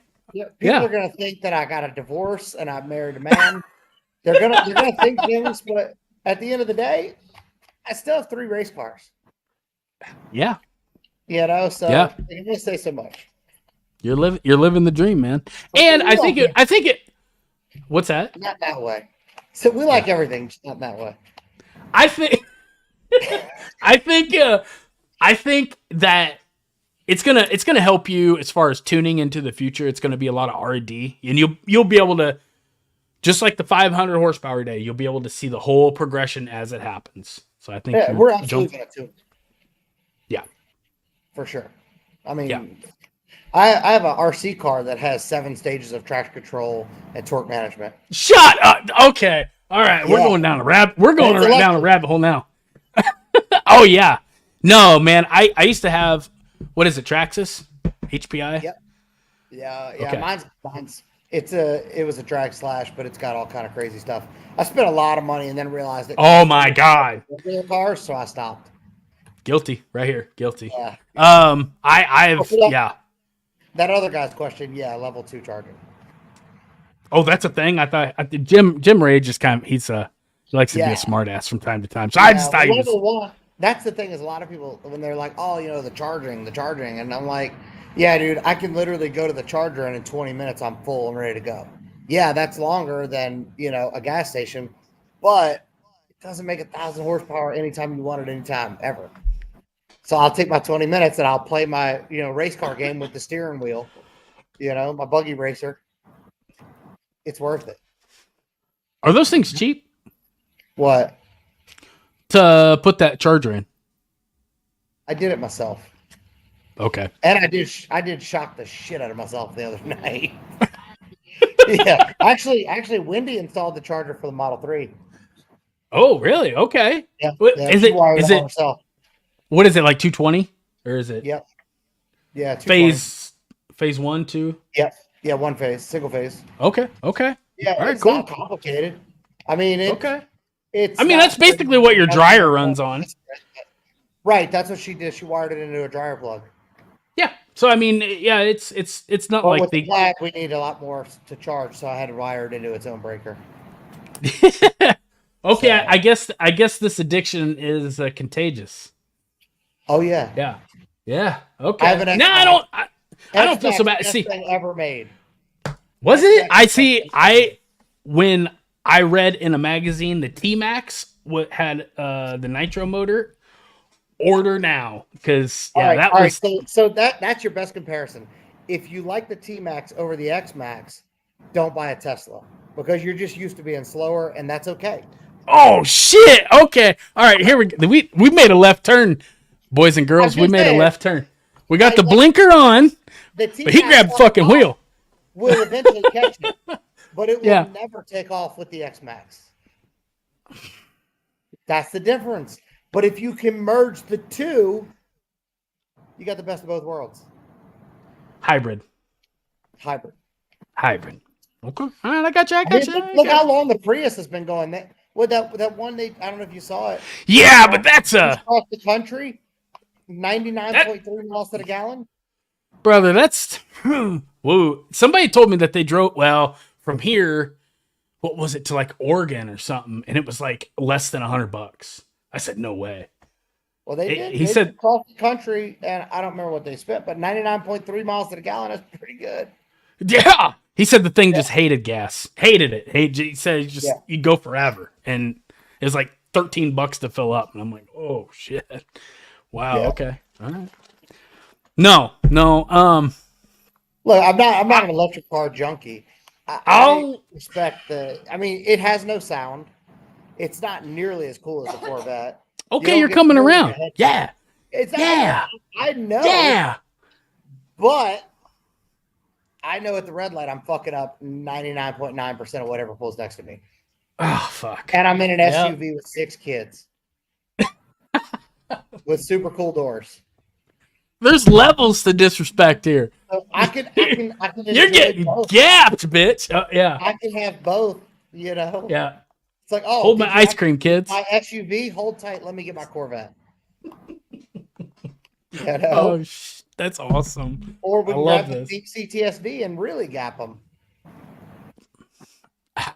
I think you need to run that thing on camera more. Is it? Oh, it got put on the back burner because of my car, but it's currently getting the 10-speed finished right now, and it'll be back in the spotlight. Is that LSA? It's quick turbo. That is gonna be fucking nasty, dude. Yeah. So it should be 1,400 horsepower through a 10-speed. It should be. Wow. It should be a game changer. Well, we've never pulled weight out of that car. That car has always been 4,600 to 4,700 pounds. Even when it ran 850s, it had a baby seat in it. That's what I respect. That's what I respect about you. Now it'll be 10-speed. It'll actually be efficient, and it's got really good turbos on it now. That it's always had some gunk in it before. Well, you said the old turbos. What, you had to grease all the time, or you had to lube them all the Well, time? yeah, that was when we were racing it. It had Borg Warners, which were really good, but they weren't. They were from a diesel truck, so they weren't efficient. Mm, We just made it work.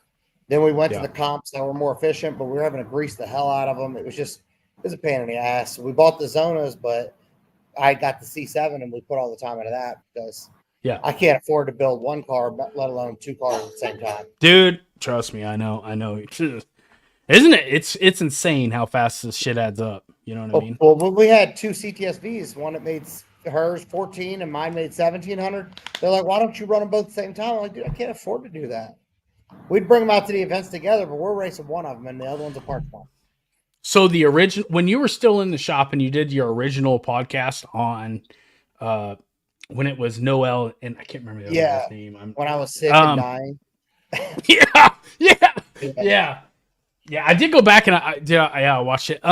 You said that you made like a tour around the country, and then like when you were almost home, you wiped out with the trailer on the.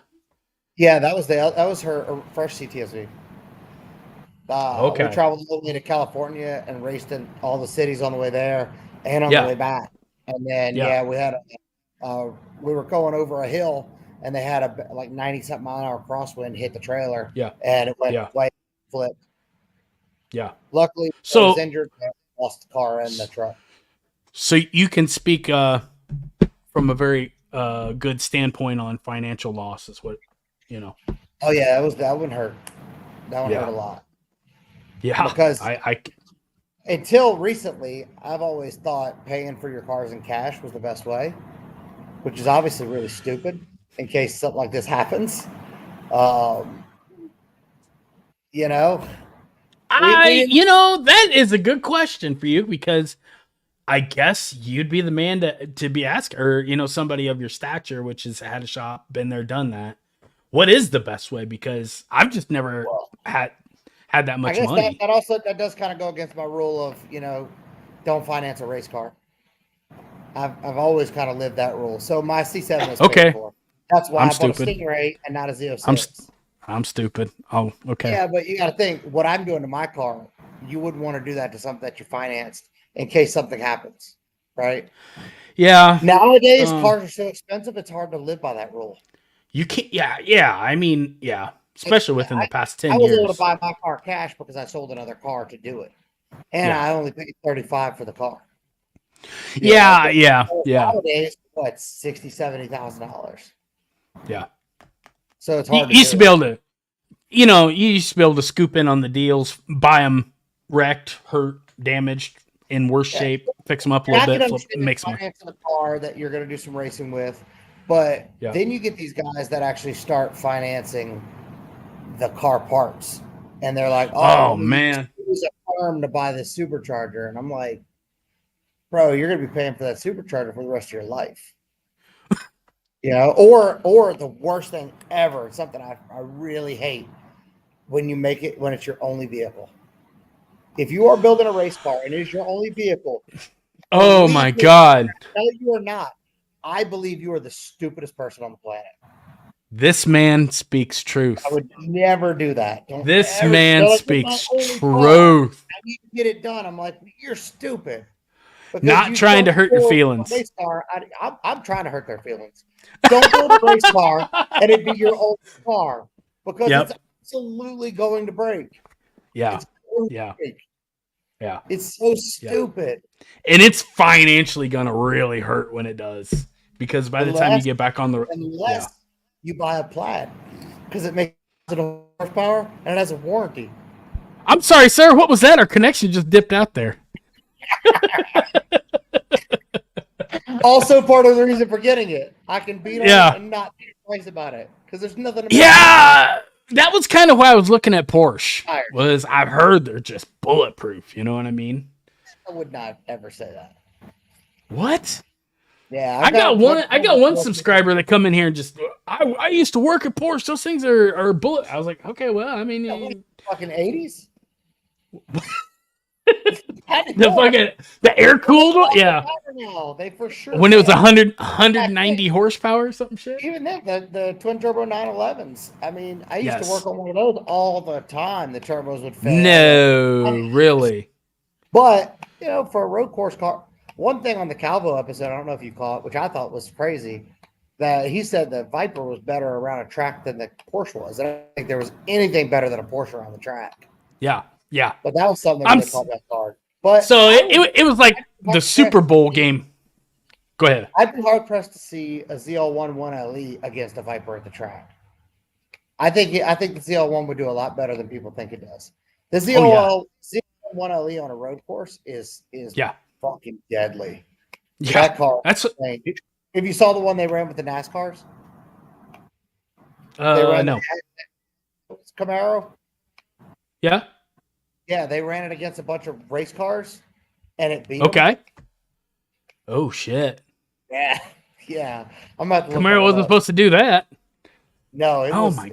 It shook up a lot.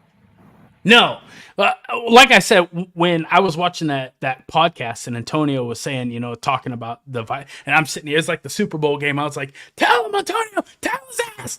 Because I just, I got faith in two-wheel drive. And I think that when I was down there and I was sitting here and I'm like, you got some work to do, Thick. Because I knew, were you talking about Thick when you were talking about going back and measuring your suspension and yeah. Okay. Yep. So I was like, yeah, Mr. Gomez, you got some, is he set up to measure caster like what Antonio was talking about or no? Yeah, he's working on it. Okay. It was Le Mans, by the way. What? They took a NASCAR Camaro and ran it at Le Mans in an endurance race. How much of that is really Camaro? You know what I'm saying? What I'm saying? It has to be very close. Okay, because I don't know the rules behind that. Now, it has to be very close. It has to be very close to a production car. Australia runs what they call a supercar class. Have you seen those? No, but anything in Australia is pretty crazy. Yeah, it is next level. A lot of guys in Australia, it's next. They're just as wild as you think they are. What's that? Like, so I was thinking about a 400 shot, mate. What do you think? And I'm like, I'm sorry, what? This is a stock car. Yeah, what do you think? I'm like, do it. Yes. Sounds like I need to pack my bags. That's really Really? That was a real conversation. Car still runs. Did it? So so the parts got applied in the Two 200 shots on a stock car. Okay. All right. So 9 something. Matt, the way Matt was explaining this to me, and because I was on the 400, maybe 500 if I could get it, but 400 was pretty much where all the kits are capped at. Running more nitrous doesn't really help you like what a guy might think. Is that true? I don't know if. Yeah, I think a lot of these guys that do a lot of this racing, they call it spraying a motor. They'll spray a motor on a motor. So if the motor makes 500, they'll spray 500 on top of that. Yeah. They'll spray more than that. I mean, I think some of these cars have 5-6 kits on them. I've seen the 10-pound bottles just boom, boom, boom, boom in the back. You know what I mean? I'm like, no, these are 20 pounds. Damn. Little 20-pound bottles when they're running that kind of shot. That's like a fish aquarium under pressure. Like, what are we? Yeah. Damn, bud. I'll see a car with a cylinder mounted in it. A mother bottle? Yeah. Like for your barbecue or what? No, the mother bottle, nitrous mother bottle.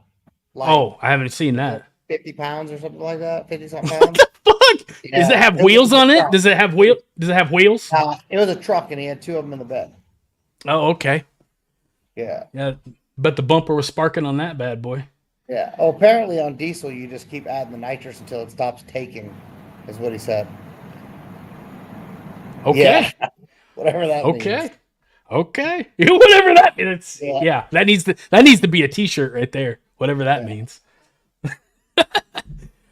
Okay. I did have. I just wanted to. I don't want to be wasting everybody's time here because I know It is precious, and I got a meetup I got to get They're to. all unfriending me right now for the Tesla things. What's that? So they're all unfriending me because of the Tesla comments. No, dude. I got too much respect for you to be doing that shit. We ain't doing that. But no, if you guys have any like well, I don't know. How do you phrase it? If you're a car enthusiast at all, uh Justin's a guy you definitely want to be following on Instagram. That's where you're at the most art, right? Are you on TikTok? I mean, I get on there, but it's so hard to keep up with everything. Honestly, Wendy's the one on Instagram. I tried to reach out to Wendy the other day and she freaking didn't add me. I was like, what's it gonna Wait, take? try to add her on. What was it? Twin Turbo Win Twin Turbo Instagram? Yeah, something like that. Because I was on Justin. Yeah, she's usually on mine. Oh, okay. All right. She runs mine for me. Okay. So I just specify, hey Wendy. Start the conversation that way. Is that what we want to do? You'll be able to tell by who's texting back. Yeah, you talk to me enough that you'll know if it's me or not. Yeah, you can. Yeah. Okay. Yeah, I think my Instagram is just Justin White tuned. Justin White Tune, yeah. It's just a picture of your Corvette and is it her CTS? I don't remember. I think it is. It's this Corvette. Yeah, it's both. Okay. Yeah. So I got two more questions I wanted to, and then we can wrap this bad boy up. So your conversation with Calvo, and I think it was a really good one. Do you ever see yourself in the future getting to a point to where you can write your own? What he was calling packages, what Colin was writing through Motec. I'm definitely interested in it. The issue is where the market's going. You saying with I don't know how long EVs and shit? it's gonna be around. Oh, brother, it's gonna be around a long time. I know you say that, but yeah, it's. Well, I'm just trying to make you feel good. Yeah, it's getting hard. I would like to get into that, coding, but it's gonna be definitely in the next probably 5 years. I'll be doing that. I mean, that's what I'm into with the Motec now. Is the tuning for the Motec, things like that. So eventually I'll have to learn coding to be able to modify that. So if I bought Motec and had Matt put it in, you could. Well, right now I have a guy that does the coding, Chris Delgado, who writes the software, and then I'll be able to tune from there. Yeah. We're actually going to be setting up a network of tuners for the Motec stuff. For the tuners that are not with it, but the customers want the awesomeness of it. We'll have a network to kind of help, because again, I'm all trying to get everybody to work together, because it only benefits the customers if we work together. Exactly. That's yeah. But I'm trying to get people less scared of it. So you don't know how many shops I've approached. They found my YouTube channel and then they've backed away, and I'm like, do you not understand how this whole game, like when everybody is on board, you know what I'm saying? Everybody wins. You know what I'm saying? Yeah. It's like there's no on somebody else in this industry. You just bring in toxicity that doesn't need to be there. You're not going to get any better if you don't work together. Yep. So that's why I do so much R&D with different people, and I work with so many different people because I mean, how do we go faster if we don't know everything? And Bingo. I can't possibly know everything. That's what I'm saying. Try. Yep. Yeah. Yeah. And I'm not afraid to ask. And no. I try to tell people, don't be afraid to ask me. A lot of people, tuners, they're scared to ask, and dude, I'll help. Even if I don't really think you're doing a very good job, and you ask me, I'll tell you and I'll help you. Because I got one clip I just wanted to play here real quick. If you got,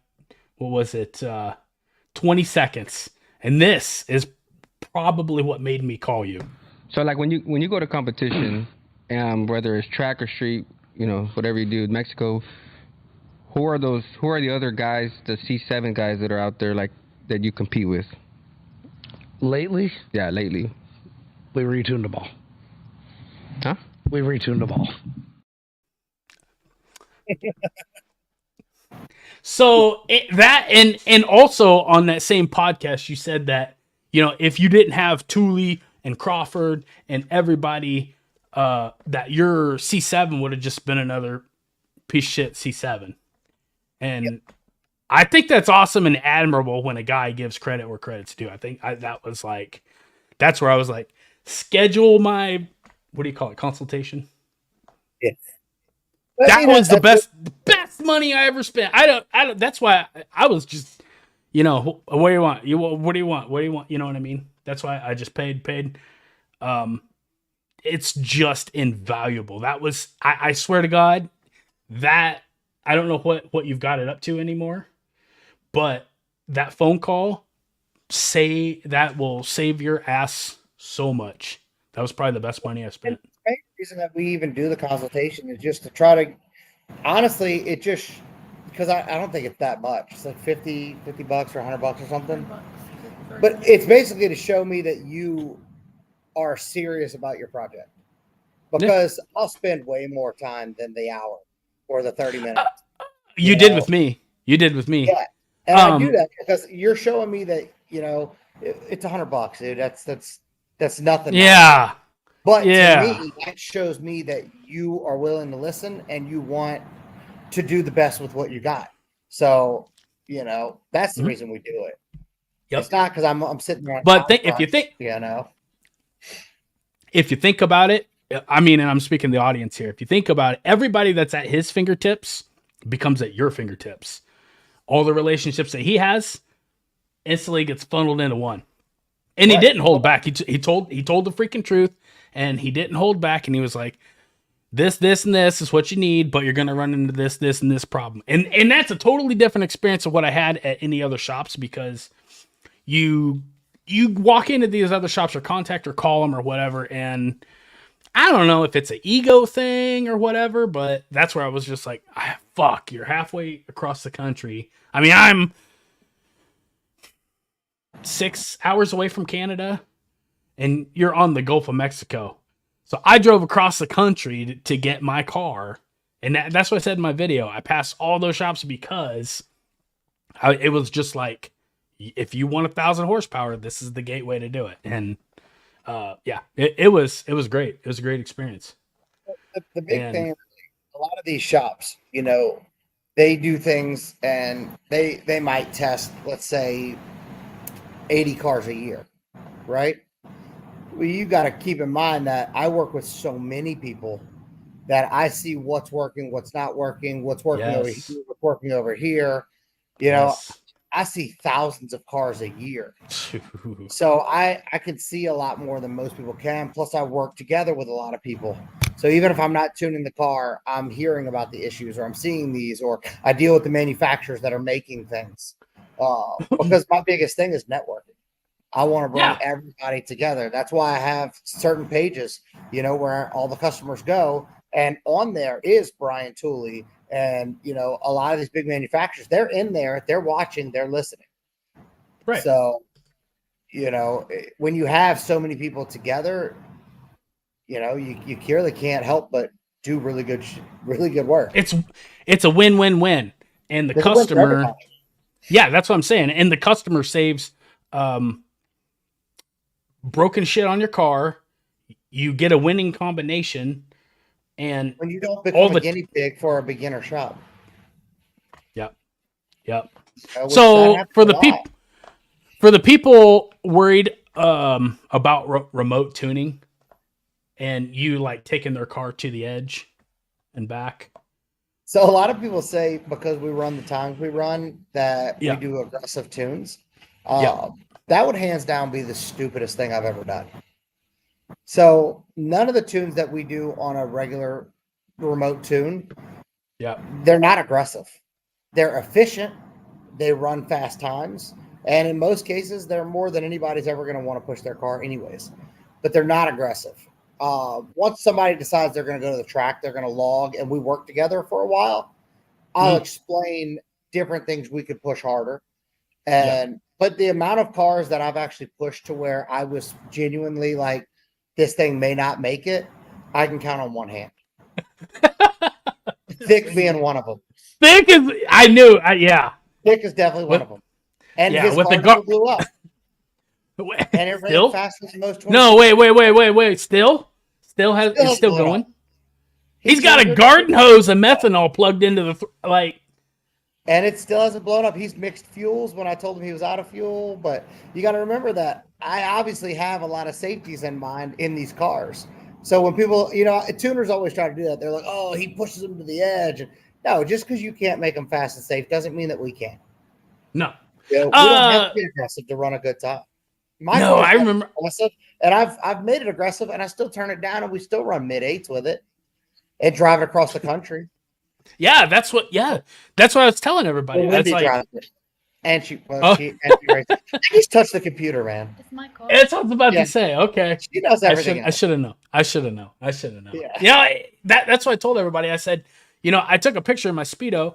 I was getting 20 miles. Well, I had that differential in, but I drove down, made 1,000 horsepower, and I was driving back across country. Still got like almost 20 miles to the gallon. Got home, and, obviously after 13 hours of driving, you're tired. So I went to sleep, got up, and I was out doing 60 to 130 hits the next day, just beating on it. And I still haven't had a problem. It's we got it's almost too good to be true. 26 miles to the gallon when she drove it to Orlando. Oh, okay. Well, yeah, but you got that 42 speed, don't you? I mean, Got 8 speeds. oh, okay. But Yeah, it also I had a got- trunk full of all the tools and the jack and everything. Damn. And the baby in the passenger seat riding with her. And believe me, if the car doesn't run right, she'll say something. Okay. So it had to Okay. drive like a stock car. You're welcome, everyone. Dang. Yeah. Because all your What- little nitpicks are from me. What's that? Yeah. What'd she say? Yeah. Huh? She's the test bed. I'm like, if I'm like, oh, I want to make sure this drives right, she'll drive it. If it doesn't drive right, she'll say something. We appreciate you, Wendy. Our car drives like a stock car. We appreciate If it you, Wendy. doesn't- Yeah, if it doesn't, I got you guys. I'm I'll here have for to hear y'all. about it. No, That's why no. that my biggest thing. Also, people are like, "Oh man, he's only worried about a track time." I can assure you, that is the No. last thing you care about. Drivability is my main thing. Reliability. Yeah. Drivability and it living is my main. I'm thing. gonna But will it but run I'll- a good track time? 100%. I'm not trying to hype anybody up or anything, but I'm telling you what, when Matt and I did the first startup, I had never seen somebody double check, triple check every bolt as much as he did. And I was Oh, like, that He's made next me level. feel good. That made me Yeah, feel good. I was He's like, next okay. level. Yeah. It's hard to recommend somebody to do work for somebody's car anymore, as sad as that is. But I never think twice when I send something to him. Yeah, it's pretty ridiculous. And his background is pretty ridiculous too. So Yes. yeah. Very humble guy for where he comes from. Oh, dude, he's one of the cool. Yeah, that's what I was just like. I was like, oh my god. And He didn't even want to open a shop. I forced him. Really? He came to me for a tune, and as I do with every car, I checked over under the hood, and I'm like, I'll be honest with you, usually when I look under the hood, I'm like, oh, that's okay. I was so blown away by how good the car looked. I'm like, dude, who did the work on this? I was like, that's the level like I would do on like a max effort build car. And he's like, Yeah. oh, I did it myself. I'm like, what do you do? He's like, oh, I work for so and so, and I'm like, not anymore. I'm like, dude, you can go with this for yourself. He's like, I don't know if I'll get the work. I said, you'll get the work. Don't worry. Yeah. Don't Yeah. worry. No. I will keep you with the work because there are so many people that I know that need Yeah. a mechanic that can do that level of work. And he does Worth it on every his car, penny. doesn't matter. Worth Absolutely. every penny. Yep. Yeah. So we can see like maybe some Motec can systems coming from Justin White Tune. We've already ordered a couple. Yeah, we have a couple in process already. I mean, you go through and writing your own code and your own. No, packages? they'll write the code and then I'll tune from there. Because that's Okay. the thing with Motec is like we have HP tuners, right? So somebody's writing the code and the firmware for that, and then we Okay. modify that. So the same thing with Motec. Somebody writes the firmware, and Yes. then we modify the tune from that. Okay, so basically, what I was getting from Antonio was, if the car isn't able to apply the power to the concrete and actually get traction and have the chassis be everything aligned. That I'm assuming that was more important than the Motec itself. Is that, do you think I was reading that right, or Fix a crappy suspension, right? Motec will fix a car that doesn't hook, but it won't make it faster. well, It'll Thick be was faster very than very it can, but if your chassis is better, you're going to be faster. The more traction you can make without Motec, Yeah. faster you'll be. But Yeah. at a certain point, you can only control the power so much. so much. So he's running an 18 drag radial on the back, but it Yep. seems to be a stock wheel on the front. But when I was out making my rounds in Texas, everybody said with the drag pack, you want the front runners, especially You with do, Camaro. because the wide front that Camaro has, the ZL1 is so wide, it wants to pull you all over the road, which makes you sway. Yeah. But if you we have a get that Skinny, you have a fixed, lot less traction. if we get that fixed, If you put a With, skinny on it, it won't. if we it won't no, I mean sway. with the caster, like what Antonio was doing. Fixing the suspension, yeah, that'll Yes. help too. That'll fix it for the most part. But yeah, if you run a soft tire in the back, like a more of a drag radial specific tire, Yeah. they're Yeah. gonna naturally want to kind of do this, right? So you Yeah. want something in the front that's not fighting it and making it worse. So what's that? The issue is that you don't want the front to fight the rear. So do you think going to that RR would be enough? That's what I have, Okay. and it works really well. Okay. And I like it a lot. Don't run it at low pressure though. That's how I spun out at Texas Motorplex. Yeah. I used somebody else's tire gauge, and I thought I was at 16 or 17. I'm not laughing at you. I'm Oh. laughing with you because I've done that shit. It was funny. Yeah. It's scary, but it was funny. Yeah. And Are you still? there still possibly is a spider in that fucking car. what? I don't know if you were present for that, but there was Explain. a spider came out of my helmet. Yeah, a Black Widow came out of my helmet. Shut the fuck up. Are you serious? And I am scared of spiders. So when I don't think anybody likes them. I don't think anybody likes them. I was like, "Whoop! Found the spider," which is why I spun out. But it was a I widow? haven't found the spider yet. It's probably still in the car. There's a Black Widow in my car. Oh, Pulled the man. helmet off, and it came out of the helmet, and I was like, "Holy shit!" And No. I was all there. No. I threw the helmet. I got out the car, and everyone's like, "What's wrong?" I'm Yep. like, "There's a spider." They're like, "It's not even that bad." I'm like, "You don't understand. It is that bad." Level! This is level 10, motherfucker. There, and there's a spider. Oh, my God. Never I'm leave your seeing- helmet if in I'm- the garage. If I'm seeing that little red hourglass, dude, I've watched it in front of my face. right out the car, yeah. I'm good. And I was I'm on cool. the bank. I was on the bank coming around. So as soon as I seen it, I freaked. I threw the helmet. The wheels just turned right at the wall there.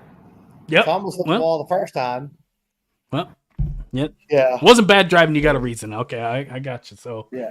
no, Well, no, the other time I actually spun out at 115. That was not really because of the spider. oh shit. That was because the tire was too low, and I had Okay. stock fronts.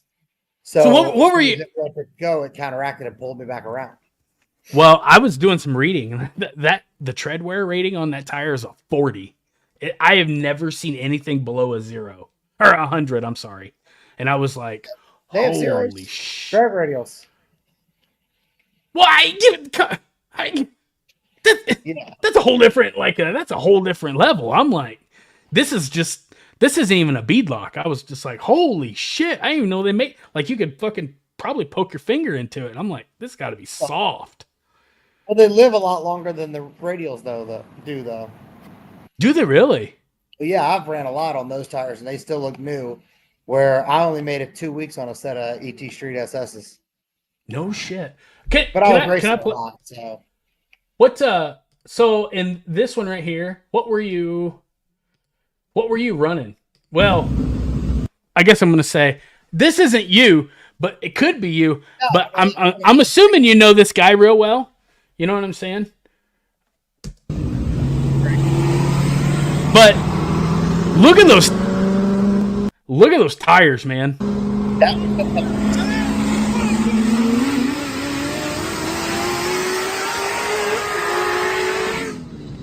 Did you hear the boost ball gear?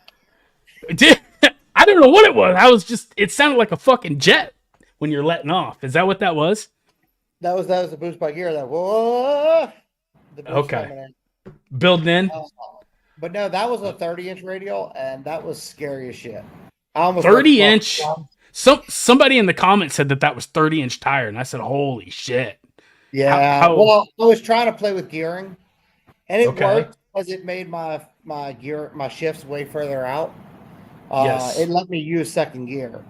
It was lugging. It seemed like for 8-speed. That was the point, is trying to like smooth it out because the car made so much bottom end because of that cam. Yeah. But I was trying to make it all work, and I've went back to the 28s now, which the car is faster on 28. So when Danny over there at Lethal was saying a 26 or 27, that'd be a faster tire, but you got to be able to hook it. He has Pro EFI, which has good traction control. Okay. So I have whatever I can make work with a reflex. Wow. Yeah. Works, I mean, somebody else wanted to know where you raced at. Do you want to answer that or no? I mean, it really depends. Anywhere and everywhere, or what? Mostly Guadalajara. Sometime in Culiacan. Tijuana, right there. Or at a proper track. We race a lot. Yeah. Yeah. H&B, like civil adults. Yeah. Yeah, I got you, brother. But typically, that's why we like being by the border, because it's easy to go across it. You can see it from right. Yep. Okay, I got you. Yeah, that's lucky you. Lucky you. Or in their city, if they talk enough shit, we'll pull. You go fucking hunting. You'll go hunting. Yeah. Yep. They talk. I love shit. it. I love it. Let's go. Somebody was saying something in the comments of that. Wendy's like, yeah, let's go fuck them up. I'm like, stop. And she's like, no, they already talk shit. I'm like, fuck it, let's go, load up. Dude, you guys are like peanut butter and jelly. I can see it from here. That's, yep. It's really bad. We'll go to the track, and she's like, that dude that was talking shit? I'm like, yeah. She goes, let's pit next to him. I'm like, you know we're going to be here all weekend. She goes, I know. So we do it every time. Nice and uncomfortable. That's just the way we like it. They're friends by the end, or, they have or not. Time. Only one of them stayed weird the whole time. What? Oh, really? Yeah. Yeah, but I mean, real life. We really do this. We're that petty. You're that good at it too. Yeah. Huh? What? Yeah.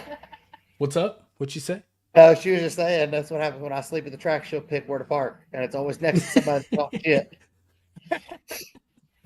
Where's the worst spot possible? Huh? Right there. Yeah. What? So I just got one last question for you, and then I'll let you go because I don't want to bug you. I don't want to eat up your whole night. Do you see yourself in the near or distant future opening up another shop? Never again. Shut up. This is like a waste. It won't happen. Because why? Just get you some packages, set it up, and away you go, man. But you're not old. You got a lot of runway ahead of you.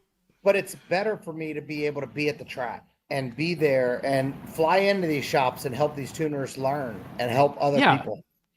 But listen. I've talked to you. To make money. And having that's the goal. Yeah, I get it. I mean, pay for now. I mean, I understand that, but it's just like, I know that you've had more than one shop. Got 4. Yeah. Let's go for number 5. You don't think it's ever going to happen? Yeah. I think it hurts me to be stuck somewhere because I travel so many places and deal with it. I learn a lot more being able to go to the track and test things or go to a shop and test things. Okay. That's fair. And I can help other people a lot more. When I have cars, again, people don't know what this stuff costs. Most people don't want to pay for it. You don't make money as a performance shop. The only reason we do even have the shop, it's really just because we're trying to help other people. And because so many people have so many bad experiences that we pretty much take in the car and help fix it. You know, I just can't do it anymore. Plus, I've spent enough of my years away from my kids that I'll never do it again. Yeah, I can see that. Yeah, businesses do really chew up your life. I mean, it Plus, consumes you got to it. You think, know what I'm saying? I stay busy pretty much all day from, I probably start tuning around 10 or 11 o'clock and I work till about 8 o'clock at night. Whatever. You were up till 4 a.m. with me. I know. I'm saying typically 8 o'clock, Oh, I okay. try to cut it off, which is usually 10 and then it ends up like 2 or 3. But you got to think, when would I work on the shop? When would I work on cars? That's why I still have transmissions to finish. From months Yeah, that's It's just it's not good. And as I talked about on Calvo, I know I'm not good at managing it. I know I'm not good at it. I know I'm Yeah. good at tune and I'm good at handling that, and that's where I excel. So I'm man enough to admit I cannot run a shop properly. Well, I'm with Mr. Noob here. Respect that. Yep. I mean, These shop guys need to understand that too, though, because they'll end up screwing people over because they start robbing Peter to pay Paul. And I've got in that position, and I closed my. Do you know how many body shops I've seen doing that? Right, but if they just understood that, hey man, I'm just not good at this. I'm just not. So, move on or hire somebody to help you. I couldn't afford to hire somebody to help me, so I closed my first shop. Yeah, but there's only so much money in the everybody's trying to fight over the same amount of pie, you know what I mean? And right, instead of working together because there's plenty of pie. There's plenty of work out there. You just stop it with that logic. Stop it with that logic. Yeah. There's plenty of work for everybody. Yeah.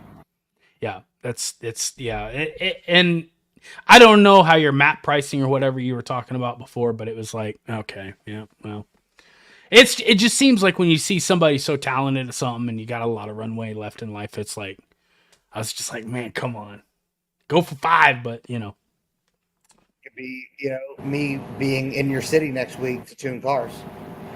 Where when I have a shop, I can't do that anymore. I lose. Again, my big thing is connections and networking, right? I can't do that when I'm stuck in a shop. I enjoy, saying, hey, I'm going to go make this trip. I'll fly in, get 5 or 6 cars. They'll usually put 5 to 10 cars together, and I'll fly in and spend a week hanging out with everybody. We'll dial the cars in. We'll go to the dyno. We'll go to the track. We get that one-on-one. We get to hang out and enjoy what we're doing. And then I get to shake a lot of hands, meet a lot. Yeah.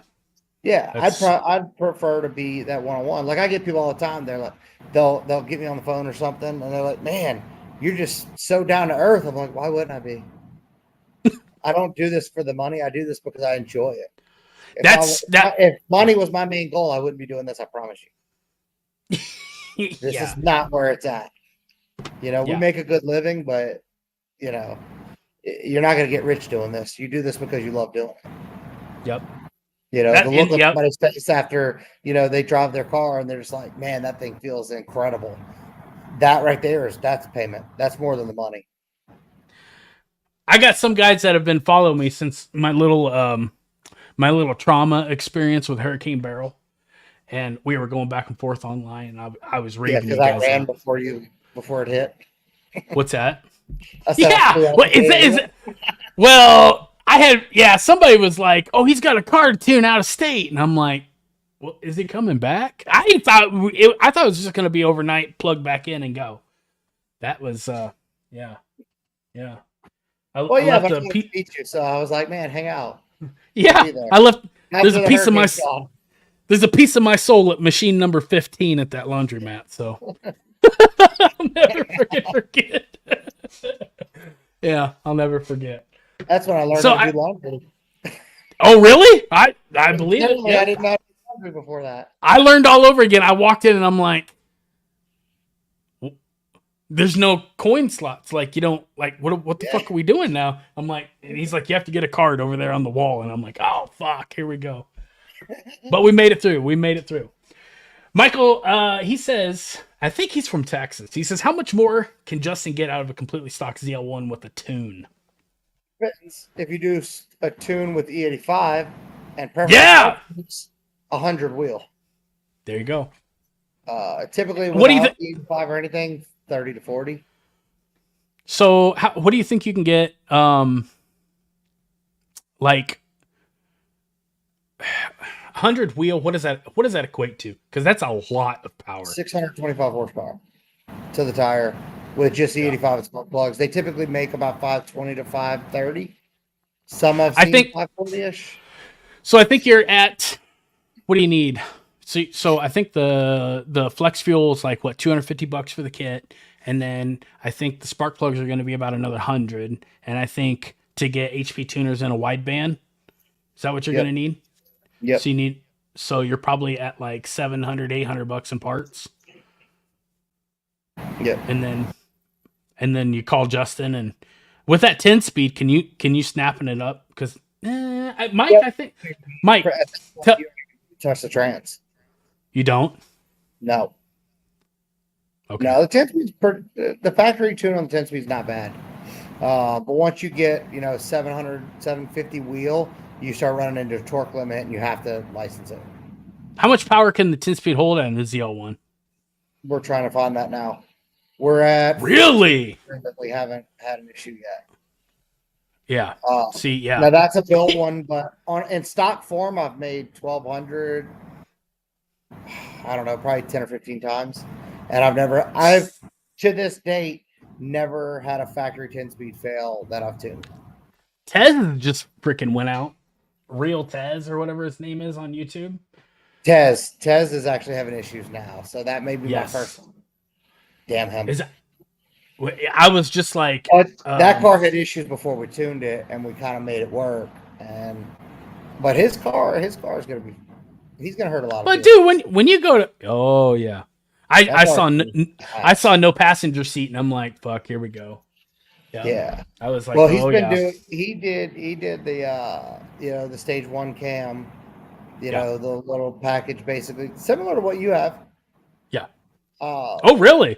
And it's just, we did a ZL1 with pretty much the same thing you have, and we went 570 at 3000 DA in the 8th. 3000 DA? Yeah, that's an 890. It Well, ran 9.00 at 3000 DA, which is about an 870 at sea level. I'll never forget. Okay, so for those of you that don't know, the last 20 seconds I was talking to him in Texas. We were standing on the side of the road. Both of our blinkers were going. And he says, I pulled some out of your tune just so you don't kill yourself. It was good to meet you. And you shook my hand. I think we parted ways. I think you went to Dallas or whatever. But how much power do you think am I lacking? Do you think? Well, we pulled boost down too, though. So probably about 60-ish or more. Probably a little more. Degree? Per degree or what? Because Matt was. Oh.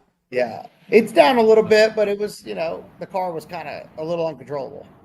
Oh shit! Did you see? Yeah. Did you see the picture of the chassis setup I sent you to you the next day at Thick when I was at Thick's? Yeah. The rear end was like Porsche all wheel drive or all wheel steering. I was just like, holy fuck! I see what he was saying. But see, when I was at like lower power levels, you didn't even notice it. You know what I mean?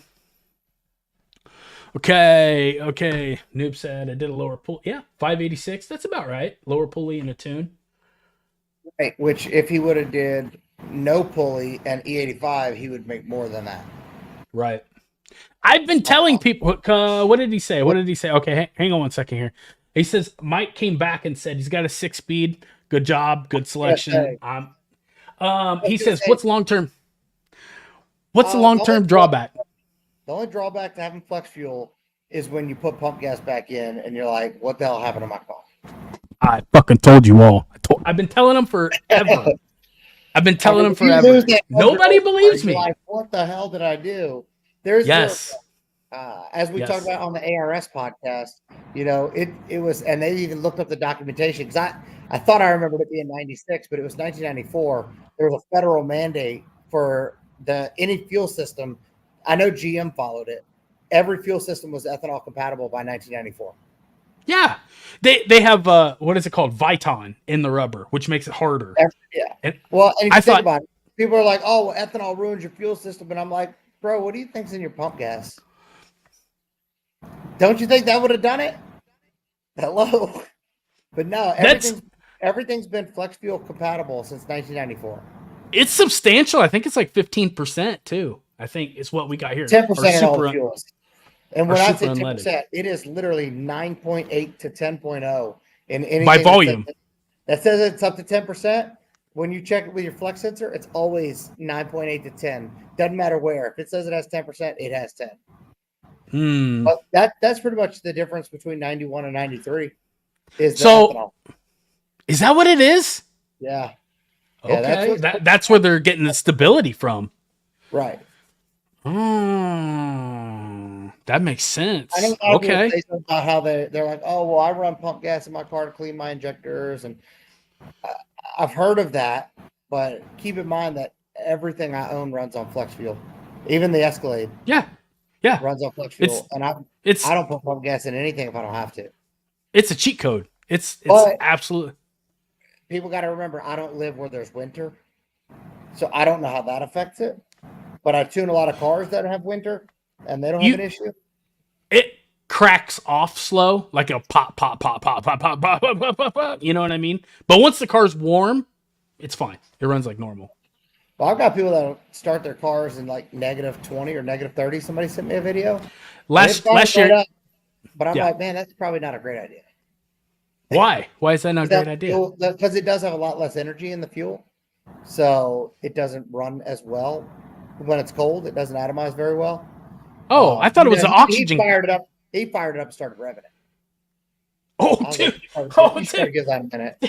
That's like maple syrup. That's like Mrs. Buttersworth in the crankcase, dude. It's like, I don't know what that temperature feels like because I've luckily never experienced that, but it definitely doesn't seem good for anything. Yeah. I mean, if you really want to know, I can call you. Okay. All right. I got you, brother. Remember, I just moved to an island. Oh, man. Further south. It is. Bro, it is wicked. Last year, I think it got down to -40, the actual temp. It was what they call a polar vortex, and it's that shit. Yeah, I absolutely understand it. So I got one guy, Mr. Noob here, and he has sent me pictures of in-ground tanks because he goes around to gas stations and tests them, the in-ground tanks, and he sent me pictures with this coagulated gel. What is that in the ethanol tanks? Is it black? And I can forward them to you if you want. Is it black goo? It's like an amber colored goo. Maybe it's new goo. I don't know. You know, the goo could be new. I don't know. You know what I mean? I've seen certain ethanols produce like a black goo on the intake runners. Okay. Mostly on my race car stuff. Does it sit? I mean, is it? I mean, it doesn't come off. You'd have to scrub it off. Really? Is it like tattoo ink? When the injectors hit, you could tell it starts building it up. But I don't know if it was that fuel I was running. But I mean, E85 is a disaster at a gas station, but so is pump gas. Those tanks are so full of crap and water and just shit. I mean, it still works fine. I have never had even an inkling of a reason to suspect like my fuel system would have any kind. I'm just thinking if I dropped the tank, took that fuel pump out inside the basket, I think it's going to look new. Have you come across any? Taking the contract apart, I just never see anything. Yeah. Okay. So, I mean, I don't discredit what he says. I'm sure it's 100% accurate. Yeah. But how old's the gas station? That's all I run in my car. I don't run any pump or any tank fuel. I run pump E85 in my car, and it has blown up. It makes 1,300 wheel, so it's doing okay. At the dispenser, are you saying at the pump there's a 1 micron filter? That's pretty amazing if you're getting the flow you're getting. Okay, all right. That one so freaking slow. You ever get E85 and it just pumps super slow? You want to go to the other person's and turn theirs off? Yeah.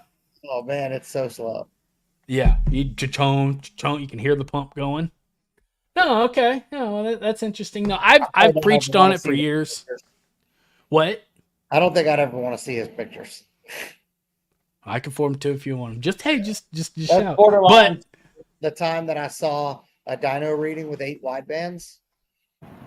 Once you do that, what? like, yeah, we're totally winging it. What A do you dyno mean? with 8 Wait, widebands. what? Yeah, if you dyno Why? it in with 8 widebands, well, to see what the air fuel is per cylinder. In each primary? Yeah, it's about a whole AFR off. Some will be 14, some will be 12, some will be 11. Yeah, wait till the Thule podcast comes out. We discussed it there. So, oh god, yeah, It's very you disheartening. you It did makes that you to me. realize that You we're just did totally that winging to it. me. You just Yeah. did that to me. Because when you're looking at your Oh. wide band, you're like, man, this thing's spot on. It's fucking not. It's not even close. Wow, you're getting. We're tuning to the closest cylinder and praying.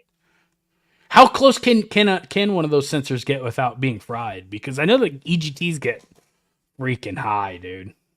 Yeah, I mean, typically it seems like I've noticed that the AEM gauges are starting to suffer around 1,000, a little over 1,000 horsepower.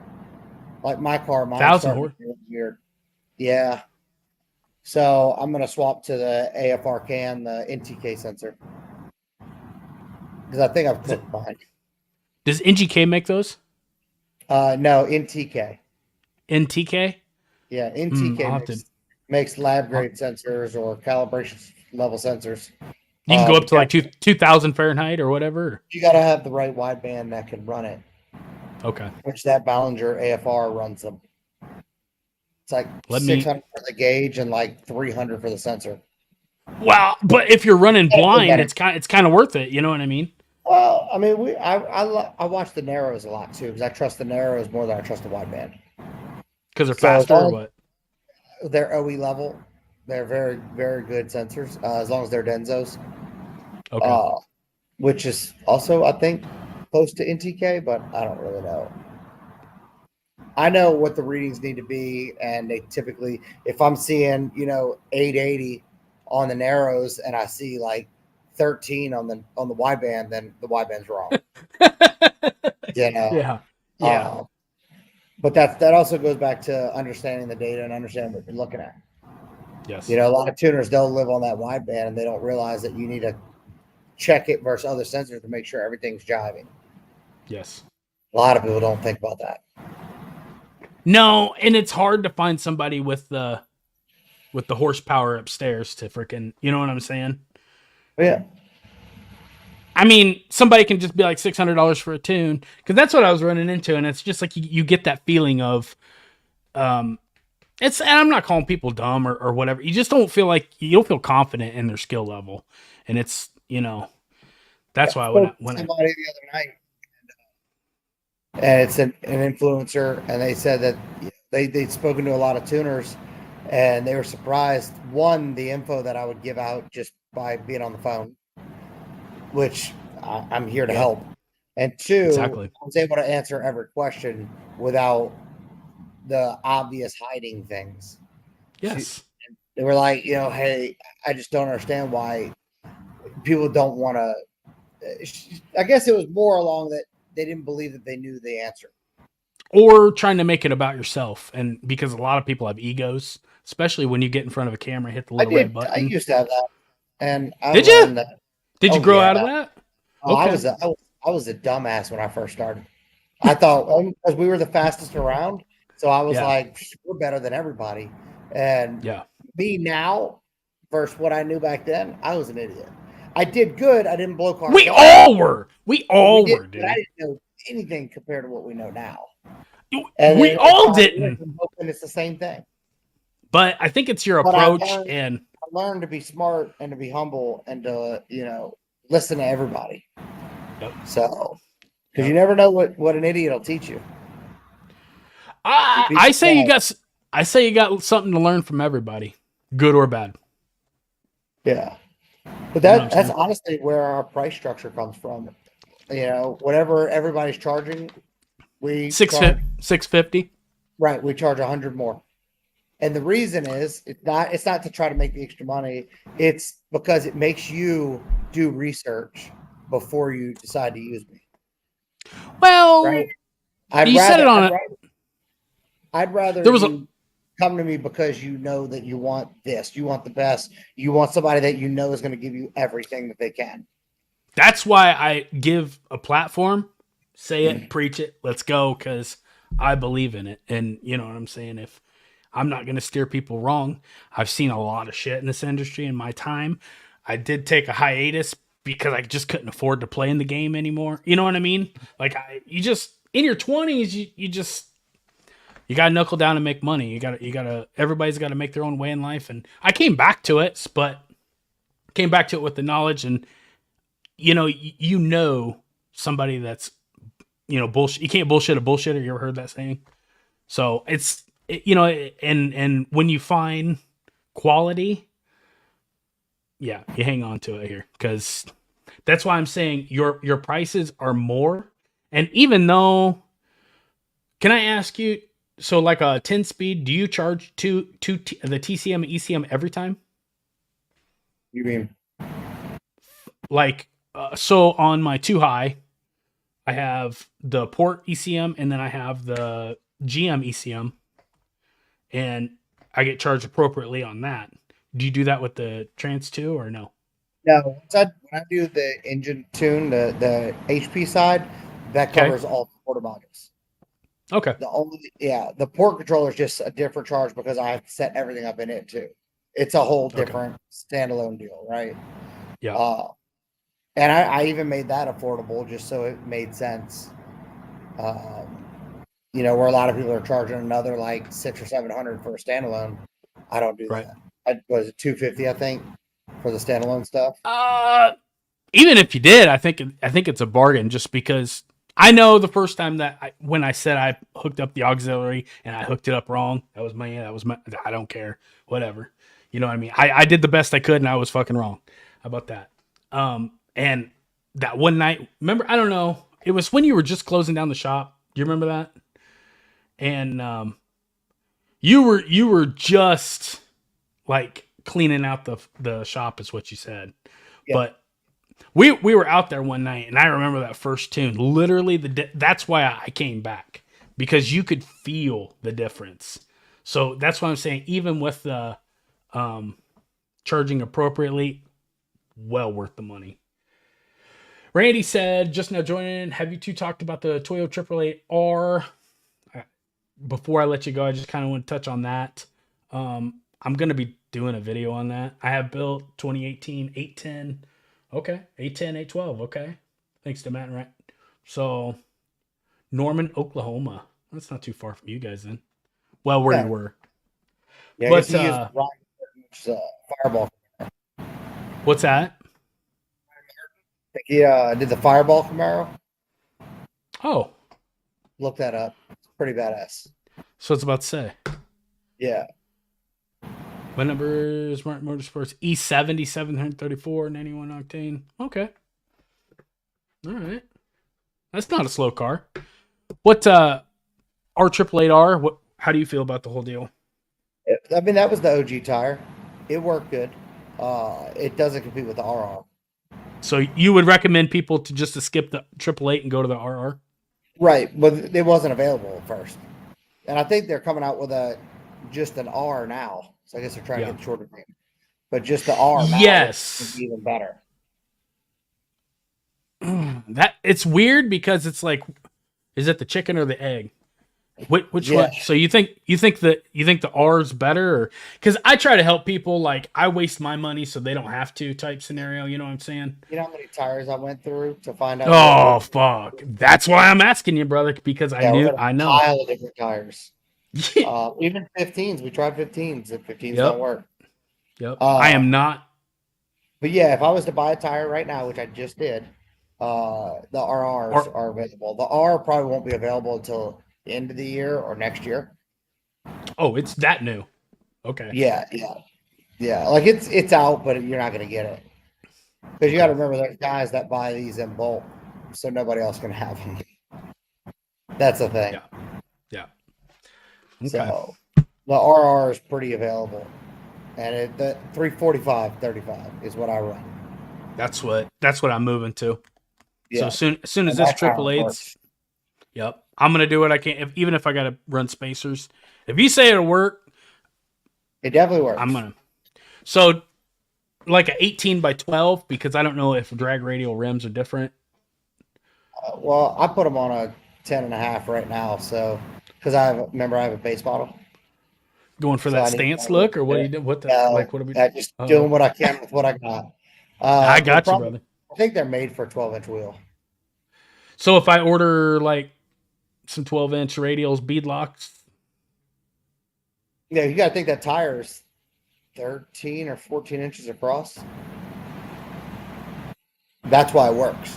It's very wide. It looks like a Oh, it's a steamroller. steamroller. It's a steamroller. Yeah. They're actually kind of Yeah. funny looking when you buy them, and they come in, and you're just like, yeah, they're huge. Well, we're gonna find out. We're gonna find out. So, But and okay, I run brother. them about 22 to What's that? 26 pounds. People are gonna ask that. 22 to 26 pounds. Yeah. I usually go 25 pounds on my triple eights, and I mean, it's borderline the TMS or TPMS light coming on. Don't but- go under 18. That's dangerous. Holy shit. I went down to 12 on accident. Damn, dude. I mean, was the wrong rim gauge. touching? I spun out. Well, Okay. On the 30s, I would run them at 12. Holy shit. Just when you let off, you kind of had to just like let go of the wheel and let Jesus straighten it back out. So if you tried to straighten it back out, it wasn't going to turn out good. Oh my god. Before. Yeah. Holy shit. Yeah, I don't know. I don't even know if I try 30. That just seems like I liked it just for the gearing aspect. My hat's off to you. What? Yeah. And that's what we runs because we didn't have enough gear to get through the quarter because the car trapped so high. Yeah. We had to go to a 30 to keep it in fourth gear. Well, that's what I was telling people with the 10 speed. It's got such a wide freaking array. You know what I'm saying? Any tire works. Yeah. You got a 478, 474 to 1 on the first gear. Yeah, 478. In 10th gear is a 072 or 068, something like that. I don't know, but you got a huge, and you got a computer picking the algorithm out. You know what I mean? So, yeah. Well, I appreciate your time, sir. Is there anything you guys want to ask? Get in, because I'm telling you what, you're not going to get this kind of opportunity for free ever again. Give them in just a second here. If anybody's got anything, say, we got a couple dipping out. I told you an hour. It's been 2.5. I apologize for that, sir. I appreciate your time. Yeah. Was it? You cut out. You cut out on me there. Did you say? Just saying it happens. Oh, okay. Yeah, it does. It does. Yeah. Noel, I absolutely see how it happens and why it happens. So, okay. All right, brother. I appreciate your time. Don't forget to go check out Justin White Tune on Instagram. Follow him. They upload constantly every day, pretty much. So, absolute genius. The man with the brain the size of a watermelon. Tell you what, he's a real asset. Well, as far as my build goes. So, Motec, I'm gonna be looking for it. So I'll be calling Matt. So don't forget to subscribe, like the video on your way out. Anything you want to touch on? You want to plug, Justin, real quick? Pretty much it. Okay, brother. Social media, follow along. Yes, and go check out his website. I mean, it's pretty much on the main page as far as like the anti-theft tune. Yeah. That damn thing's it's ironclad. I'm telling you what, it's the best thing I ever did. So go check it out. You guys have a good night, and can't talk. We'll talk to you guys later. Appreciate it. Yep. See you, man. Thanks, bud. Ooh.